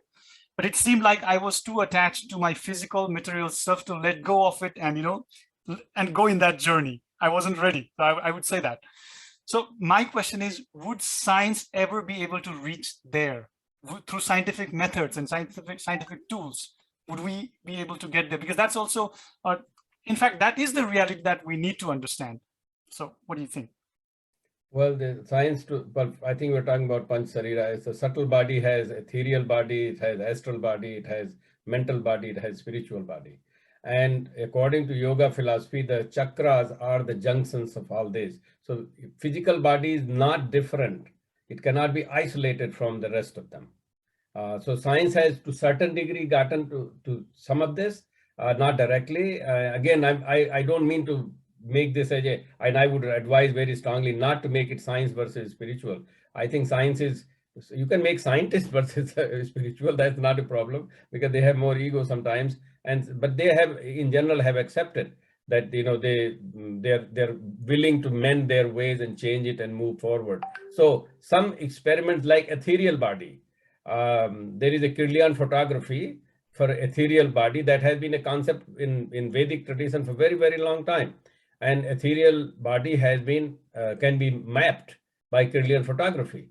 That's more like an energy body. But the astral body, not directly, but indirectly, people think that emotions are very important for people's health, as an example. And there is a lot of work being done because 80% of the health problems are because of emotion, stress. And stress is emotion. And then people are now working through, for example, yoga is just mind game, the yoga chitta vritti nirodha. It's like it is stilling of your mind. So there is a recognition of this, Amarendra, whether directly they are able to take a picture of it and so, but there is a model to show and there is a acceptance of it. And that's why I'm more hopeful that scientists will accept what you are suggesting, and scientists will improve their way, and there will be a union of science and whatever you are saying. We do not need to discard science as a methodology as long as you know how to use it, which is like the questions you're asking. Very good questions. And if I'm ever a representative of science, then I'm telling that, yeah, we are accepting, we need to make it better. But this is the way that many other people who are not necessarily spiritual, not reach the transcendental level that you all have reached. They think about it more rationally, logically, just philosopher thing, and then experimentally like a darsenic things, and eventually get there. So it's just a path. Yep. Thanks, Dr. Singh. Thank you. Unless there's any other comments, maybe we can move on to the next question. Mm, Sir, I would I- like to say something here. Oh, go ahead. Actually, the problem here is that we are talking about two different things. Actually, in Indian traditions, or especially in Vedic tradition, science has been accepted always, a part of the reality. So that when they talk about the consciousness theory or the Atma or Paramatma, so they said that in fact the science has been created by the consciousness. The consciousness has created this scientific world in order to understand the limitations of science, and by knowing the everything, like not all science does is something which is bad, but knowing the limitations also, then probably you will come to the spiritual state. So science is never being, so in fact the consciousness, everything is being created by the consciousness. If there is no energy, there is no science. Science has so all the knowledge has been, whether it is scientific knowledge or any kind of spiritual knowledge, it has been come from the consciousness. So if there is no consciousness, there is no science, or there is no other things also. So that is why it is important to understand also, because when they talk about Maya, Brahma and Maya relationship, Maya is projected as the scientific world. And it is said that Shankaracharya said that Maya is neither real nor unreal, nor both. Sad asad anirvachaniya.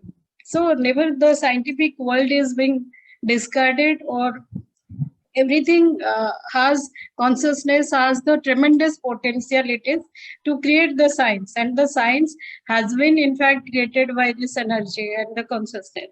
So that is what I have to say. I have to add this. So there is no point we are denying the role of science in spiritualism.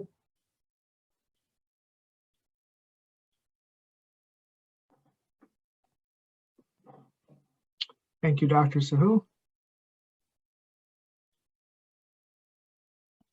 Yeah, I think what I wanted to say was, like I think, based on what I have observed as a student in a science major and as someone with like a religious background, I see that like modern science and spirituality in its various iterations all have some sort of framework that they kind of stand on. And so I think I was just wondering like whether like, because I think someone here said that like people in this, I can't remember who, but someone here said that people who have had out of body experiences like have like very similar experiences, and like did they have like the same like framework of spirituality? What was their demographic? Were they like all just very different people?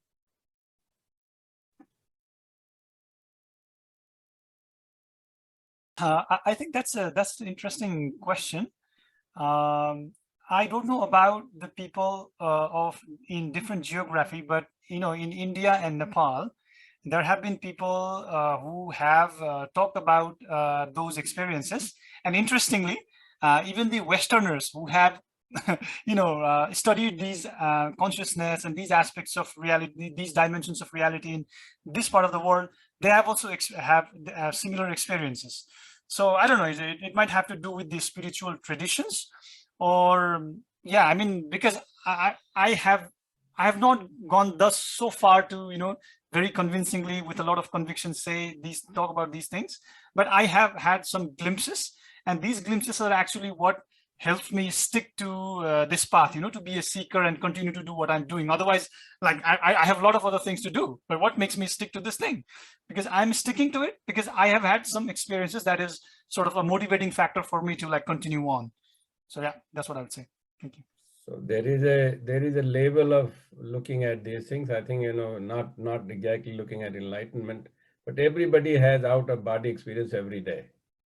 And one of them is called dream. The dream is supposed to be the subtle world, your travel in the subtle world. Sometimes those dreams come true. Some people have better, but everybody dreams and everybody is out of the body at that time.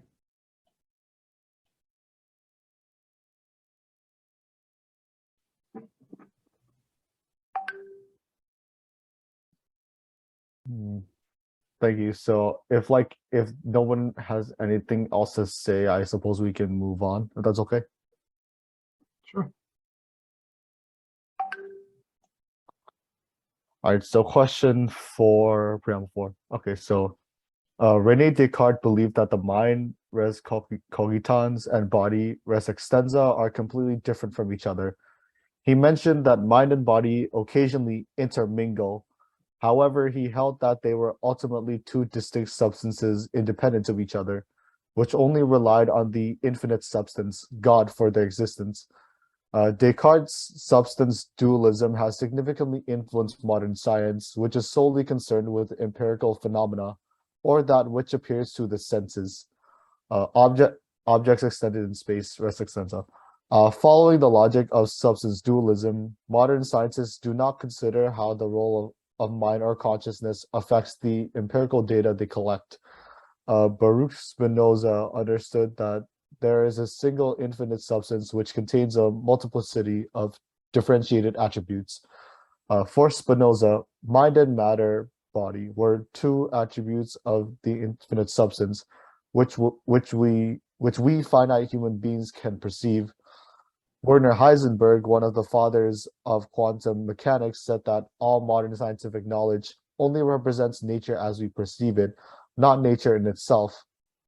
If modern science embraced a metaphysical foundation which was more like Spinoza's understanding rather than Descartes', then scientists would have to consider the role that consciousness plays in their empirical analysis of nature. And so this is the question.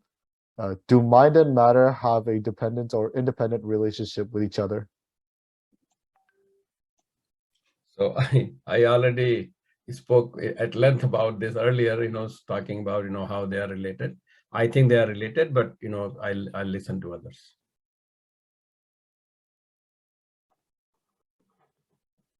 Yes, I agree. I think this question was answered, or many of us shared our views about this question when we were talking about question 1, actually. I'm not sure if Amendra or Dr. Sahu would like to add anything else. I don't agree with this because so far as Western philosophical thoughts are concerned, there are also variations. Like if we go by rationalist traditions, they might agree with that mind and matter are dependent on each other. That is a dualism of Descartes. But then if you come back to existentialism, then there is a kind of rejection of the body in Sartre's philosophy. And sometimes when we work with mind or the consciousness, you will not say mind, you will not use the word mind, but you will use the word consciousness that is independent of the body. So many times, suppose if I said that I am reading or I'm writing, so I'm not aware of my body, hands, or what I'm writing. So that can be one way of looking that mind and matter can exist independently, consciousness can. And but totally again, there is a kind of denial in the Advaita Vedanta theory. Is a kind of that they put mind, matter, and the sense organs on one side, and the consciousness other side. So they said that there is a kind of there is no mind and matter can be and organs can be related to each other, but there is no energy there, and energy only comes from the self. Self is only the illuminating or cognitive element, and it has nothing to do with the mind and body, and it can exist independently. Consciousness can exist independently. So it's very difficult to say, and I a practitioner of Vedanta philosophy, especially I accept all the Indian schools, but practice Advaita Vedanta philosophy and experienced also that at times that there is a self which is pure, and it has nothing to do with our mind, body, and experience. So these are the kind of varieties of experience you have in life, and as I said, that Western so philosophical things are concerned, we might say that there is a pineal gland, or as Descartes sees that mind and body interactionism, and then you have a kind of explanation you find with the kind of Hegel also. You find they all come up with the idea of consciousness, and especially with the Sartre, you find the notion of body is missing. And then when it comes to Malupanti, then you find again there is a kind of consciousness and body interface of bodily consciousness. So there is a divergent view, explanations are given, but I always accept, as I said, that my conclusion, till now I have not come to any conclusion, but my working experience made me accepting the Advaita theory of consciousness, where I find that it has nothing to do with your mind, body, and indriyas. Something is independently exist and which guides you, and which many times provides you the suggestions, solutions to get rid of the stress of life. And it is not pollute, it is not impure. And that's why I think Advaita has very categorically put witness consciousness outside, that it is something which is pure and something ekameva aditiyam, it is infinite. It has everything. It has everything. It has science, it has religion, it has the potentiality of everything. So that I accept. That is more acceptable to me, rather than that accepting other theories. Realistic and scientific explanations are very easy to accept, because because science has proved, and it is better to accept that, and there is no other way out. But when something is not there but still is there, is something which I fascinated by. That idea is taking a challenge and finding that something is not there, know the knower already, which is there, who knows everything, but you still are trying to know that.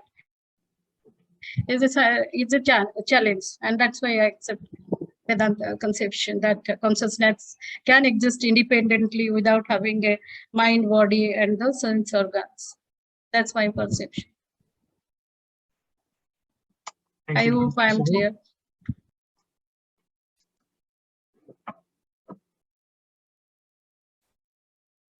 Amanda, did you want to say anything in relation to this? If not, we can move on to the next question. Just a little bit, but I cannot add anything in depth because I have not researched this idea thoroughly. But in a way, Jayantiji has also touched upon this idea in her explanation. So I think, you know, the mind and matter would be like dependent on each other if we are considering mind as something that's part of a body.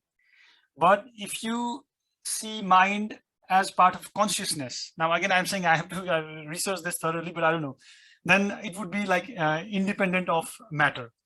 So mind is capable of transcending, as I have learned, again, this is not my experience, but I have learned from somewhere that mind is a device, is a vehicle that can help you transcend the material physical existence and connect with the whole, you know, the supreme consciousness. And if in that phase, I think mind is independent of matter. But if we are considering mind as something that allows individual human being to function, then obviously it is dependent on the matter. But of course, this needs a lot of study and research. Just a general idea. Yeah. I'll make one brief comment about Vedic perspective of the distinction of the subtleties of the subtle reality, which are still considered material in Sankhya. So, you know, we have our this prakriti, material nature, which is made first of the 5 gross elements: earth, water, fire, air, and ether. Those are the five gross elements.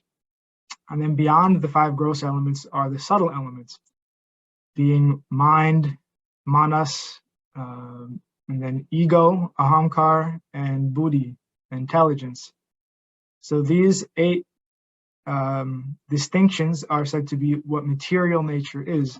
And beyond the material nature is then, we have Brahman, Paramatma, Bhagavan, and Atma, the spirit is existing beyond material nature also, the individual spirit. So the characterization of and the consciousness is said to be like the sunshine of the Atma, of the soul, where you have the sun orb as the entity which the sunshine is reliant on. The consciousness is like the effulgence of the soul. So when you have the soul, then the consciousness is there. But the mind, intellect, and ego are characterized by guna and karma. Guna being sattva, raja, tamas, and karma. What are past actions in the material sphere? What is the result? How are we being punished for them, or how are we being rewarded for them? So the content of mind, ego, and intelligence, the subtle matter, is dictated by the karma and guna, and then further manifests in the gross material reality in terms of the type of body that we have in this lifetime, the type of circumstances that we're born into, etc. But consciousness and the soul, the individual soul, are beyond mind, material, ego, ahankar, and buddhi. And ego is still there, but it's not a false ego, because instead of thinking you are some isolated aspect, you're thinking, no, I'm spirit soul, a part of the spiritual whole. So that is just some brief distinction.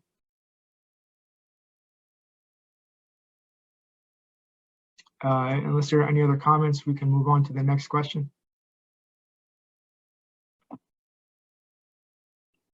All right then. All right, so preamble 5 is modern science seeks genuine knowledge of reality through the approach of reductionism, constructing a concept of the whole reality by empirically analyzing its parts. The blind men and the elephant parable illustrates the shortcomings of this approach. The six blind men each felt a different part of the elephant: the trunk, tusks, ears, body, legs, and tail, without knowing that it was an elephant they were touching. As a result of their abstract speculation, each of the six thought that they were touching something totally different: a snake, spears, fans, a brick wall, tree trunks, and a rope. The blind men ended up with idols of the mind, due to not having proper knowledge of the whole elephant, of which each part served its purpose. Systems within nature are manifest as wholes, from the biological systems of living entities which exhibit uniquely spontaneous activity, and the many diverse ecosystems across the globe, to the mechanical activity of the solar system. Reducing these naturally occurring wholes to their most basic parts without first having a conception of why the naturally existing whole in itself is significant is misleading. Interestingly, Sir Isaac Newton did not have a mundane conception of whole natural systems. Newton necessarily understood the solar system to be the manifestation of a transcendent reality. The Eastern wisdom of the Bhagavad Vedanta and the Western wisdom of German philosopher G.W.F. Hegel concluded that the individual manifest beings which appear in the world are all moments of a universal being, within which all individuals are participating and deriving their essence. And so the question is, would an intellectual approach, which begins by inquiring about reality as a whole before trying to understand the parts of reality, be relevant to modern science and scholarship in general?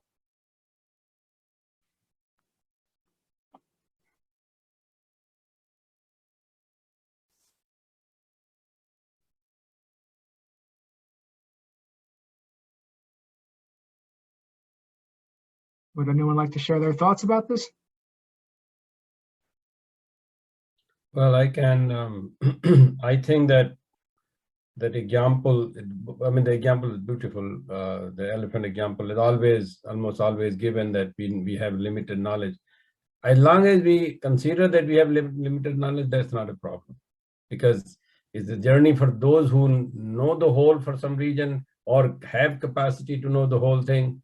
Great, but those who don't, they will have to go through steps, and if they have this humility and understanding that this world is infinite, and so you taking this egoistic view, which is sometimes people think that has something to do with ahankara. Ahankara has really not much to do with it. And it is another ego that comes, which is in this case, it is more like mud. In Sanskrit, the word is mud.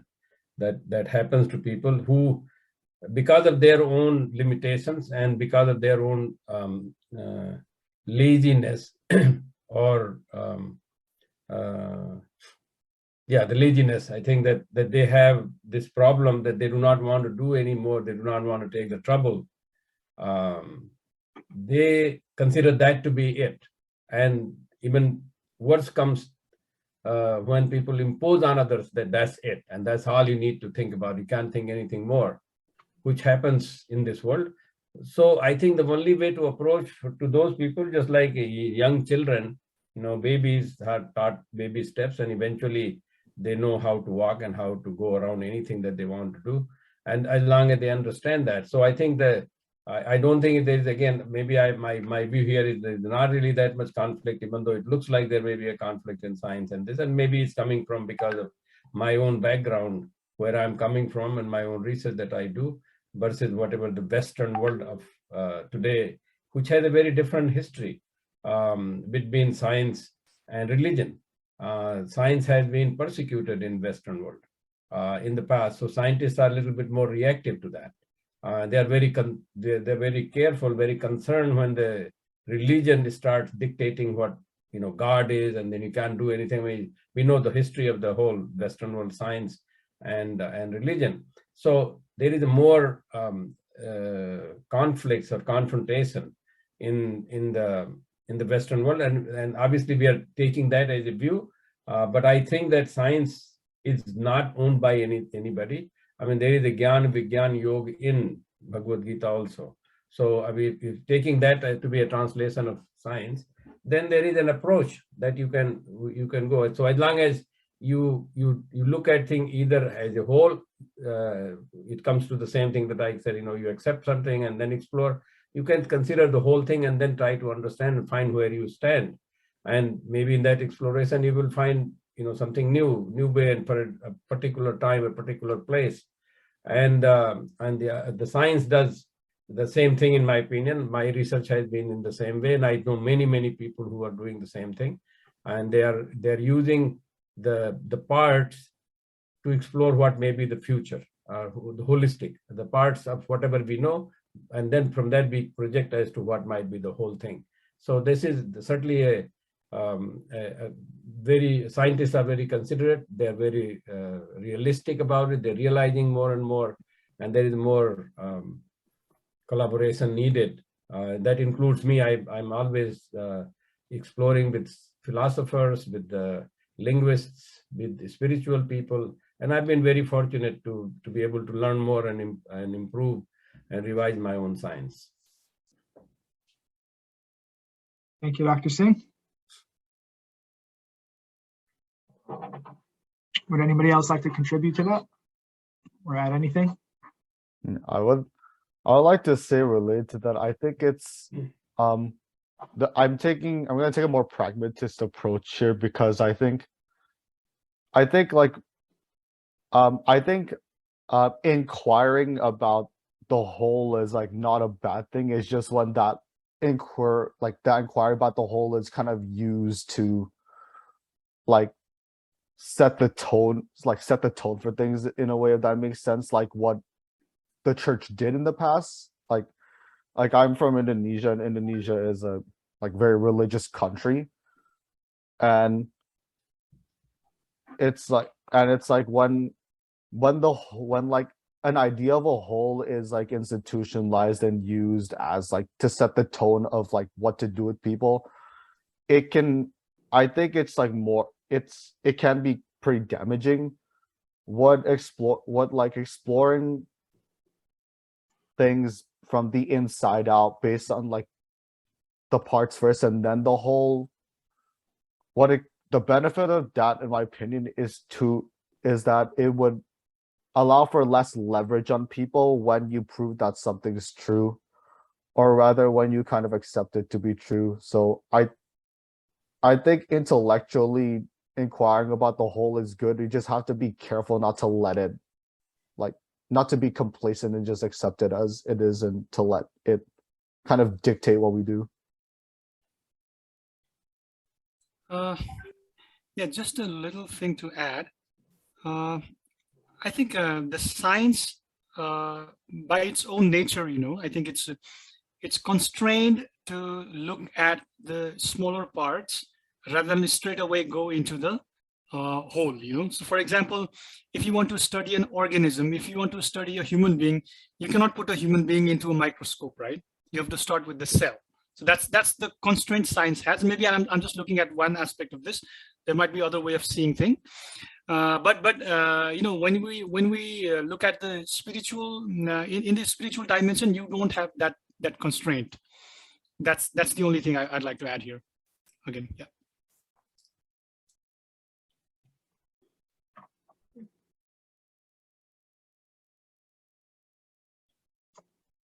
If there is anything else somebody would like to add, if not, we can move on to the last question. And I just would like to say before we move to the last question, because I know Dr. Singh has to leave in about 10 minutes, right, Dr. Singh? That's true. Thank you.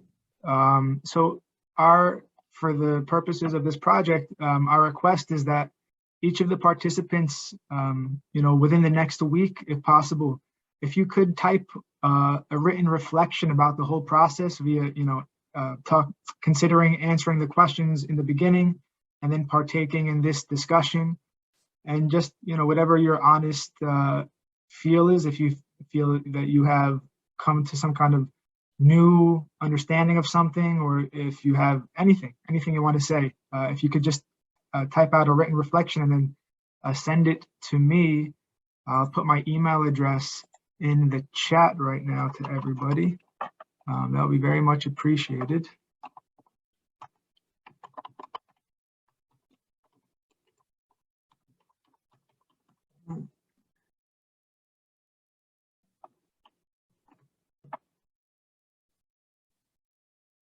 Okay, so then we can move on to the next question, the final question.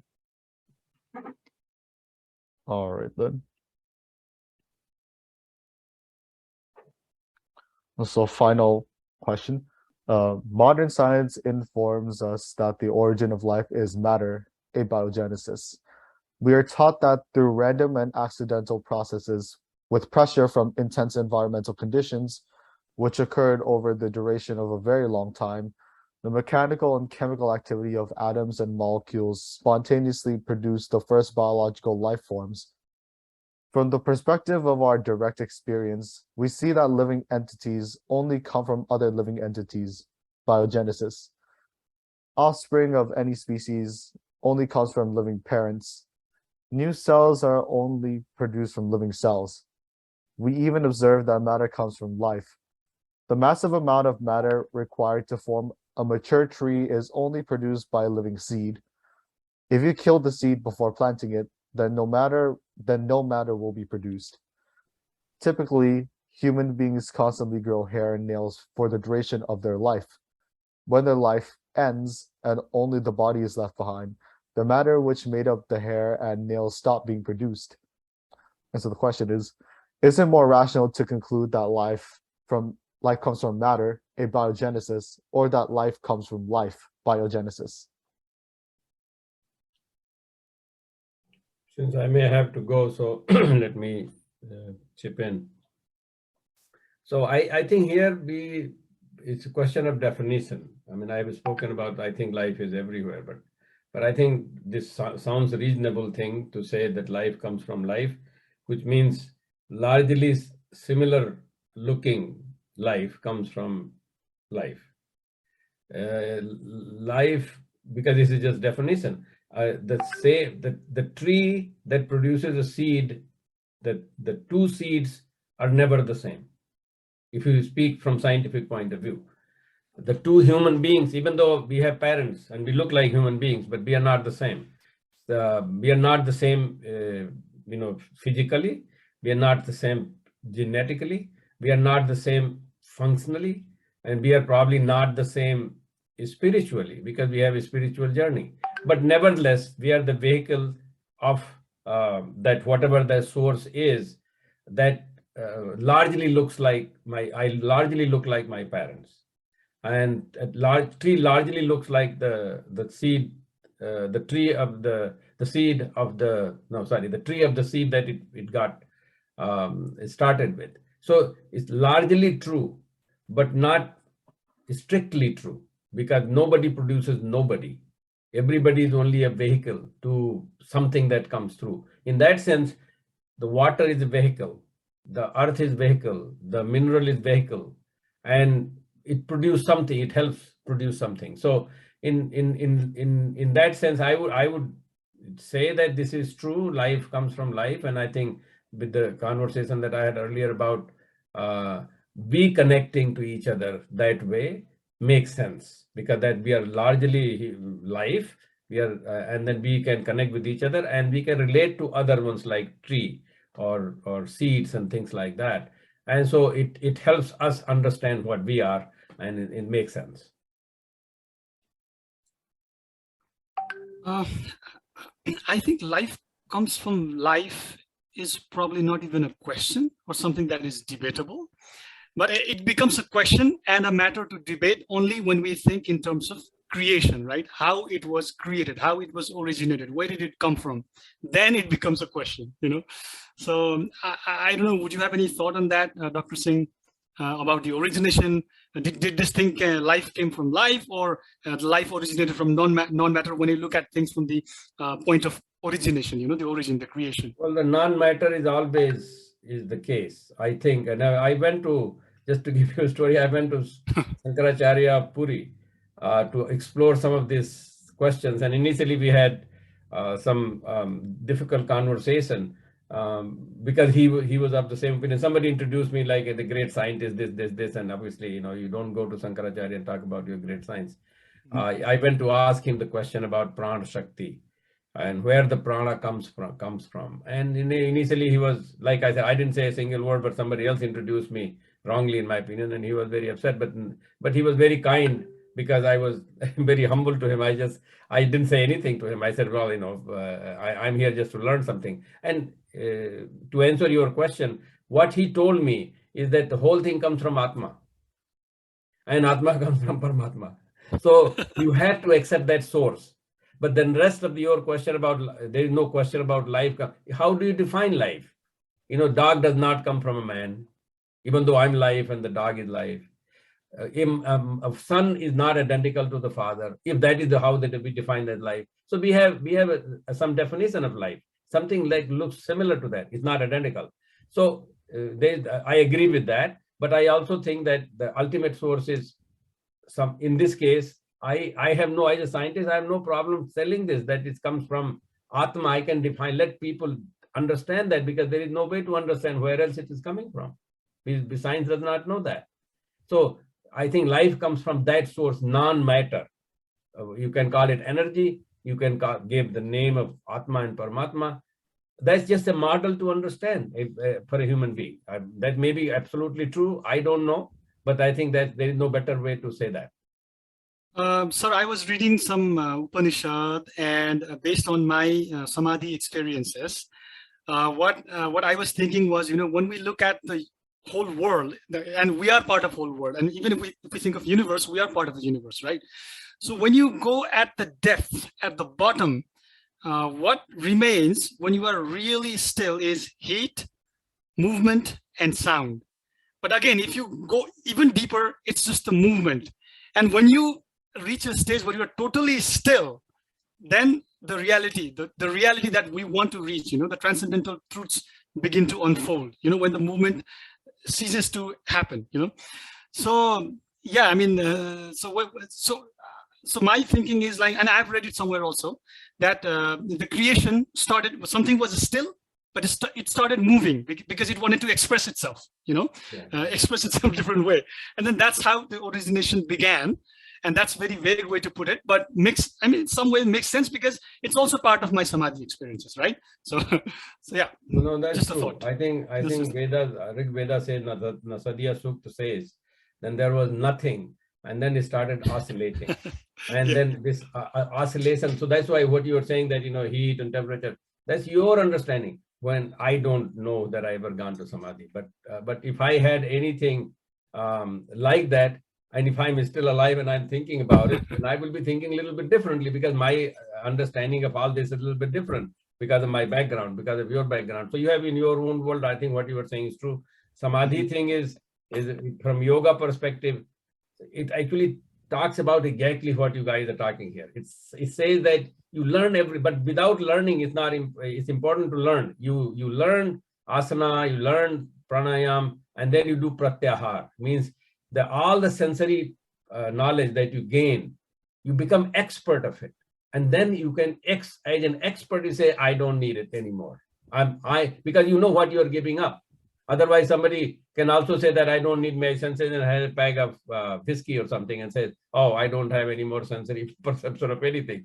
But that's not it. It is supposed to be realizing the whole thing, being the best of it, and then say, I am now giving it up. That's not important. I'm not going to be affected by that. So whatever even in your samadhi and explaining of samadhi, you are only telling your experience, right? I mean, you're not telling, because once you're in samadhi, you cannot explain to anybody. Yeah. All right. So I will say goodbye to you guys because I have a meeting in 10 minutes and I had to prepare a little bit about that. Yeah. So, thank you so much, Dr. Singh, for your insights. I learned a lot today. Thank you, sir. Thank you so much. Take care. All the best. Hare Krishna. Hare Krishna.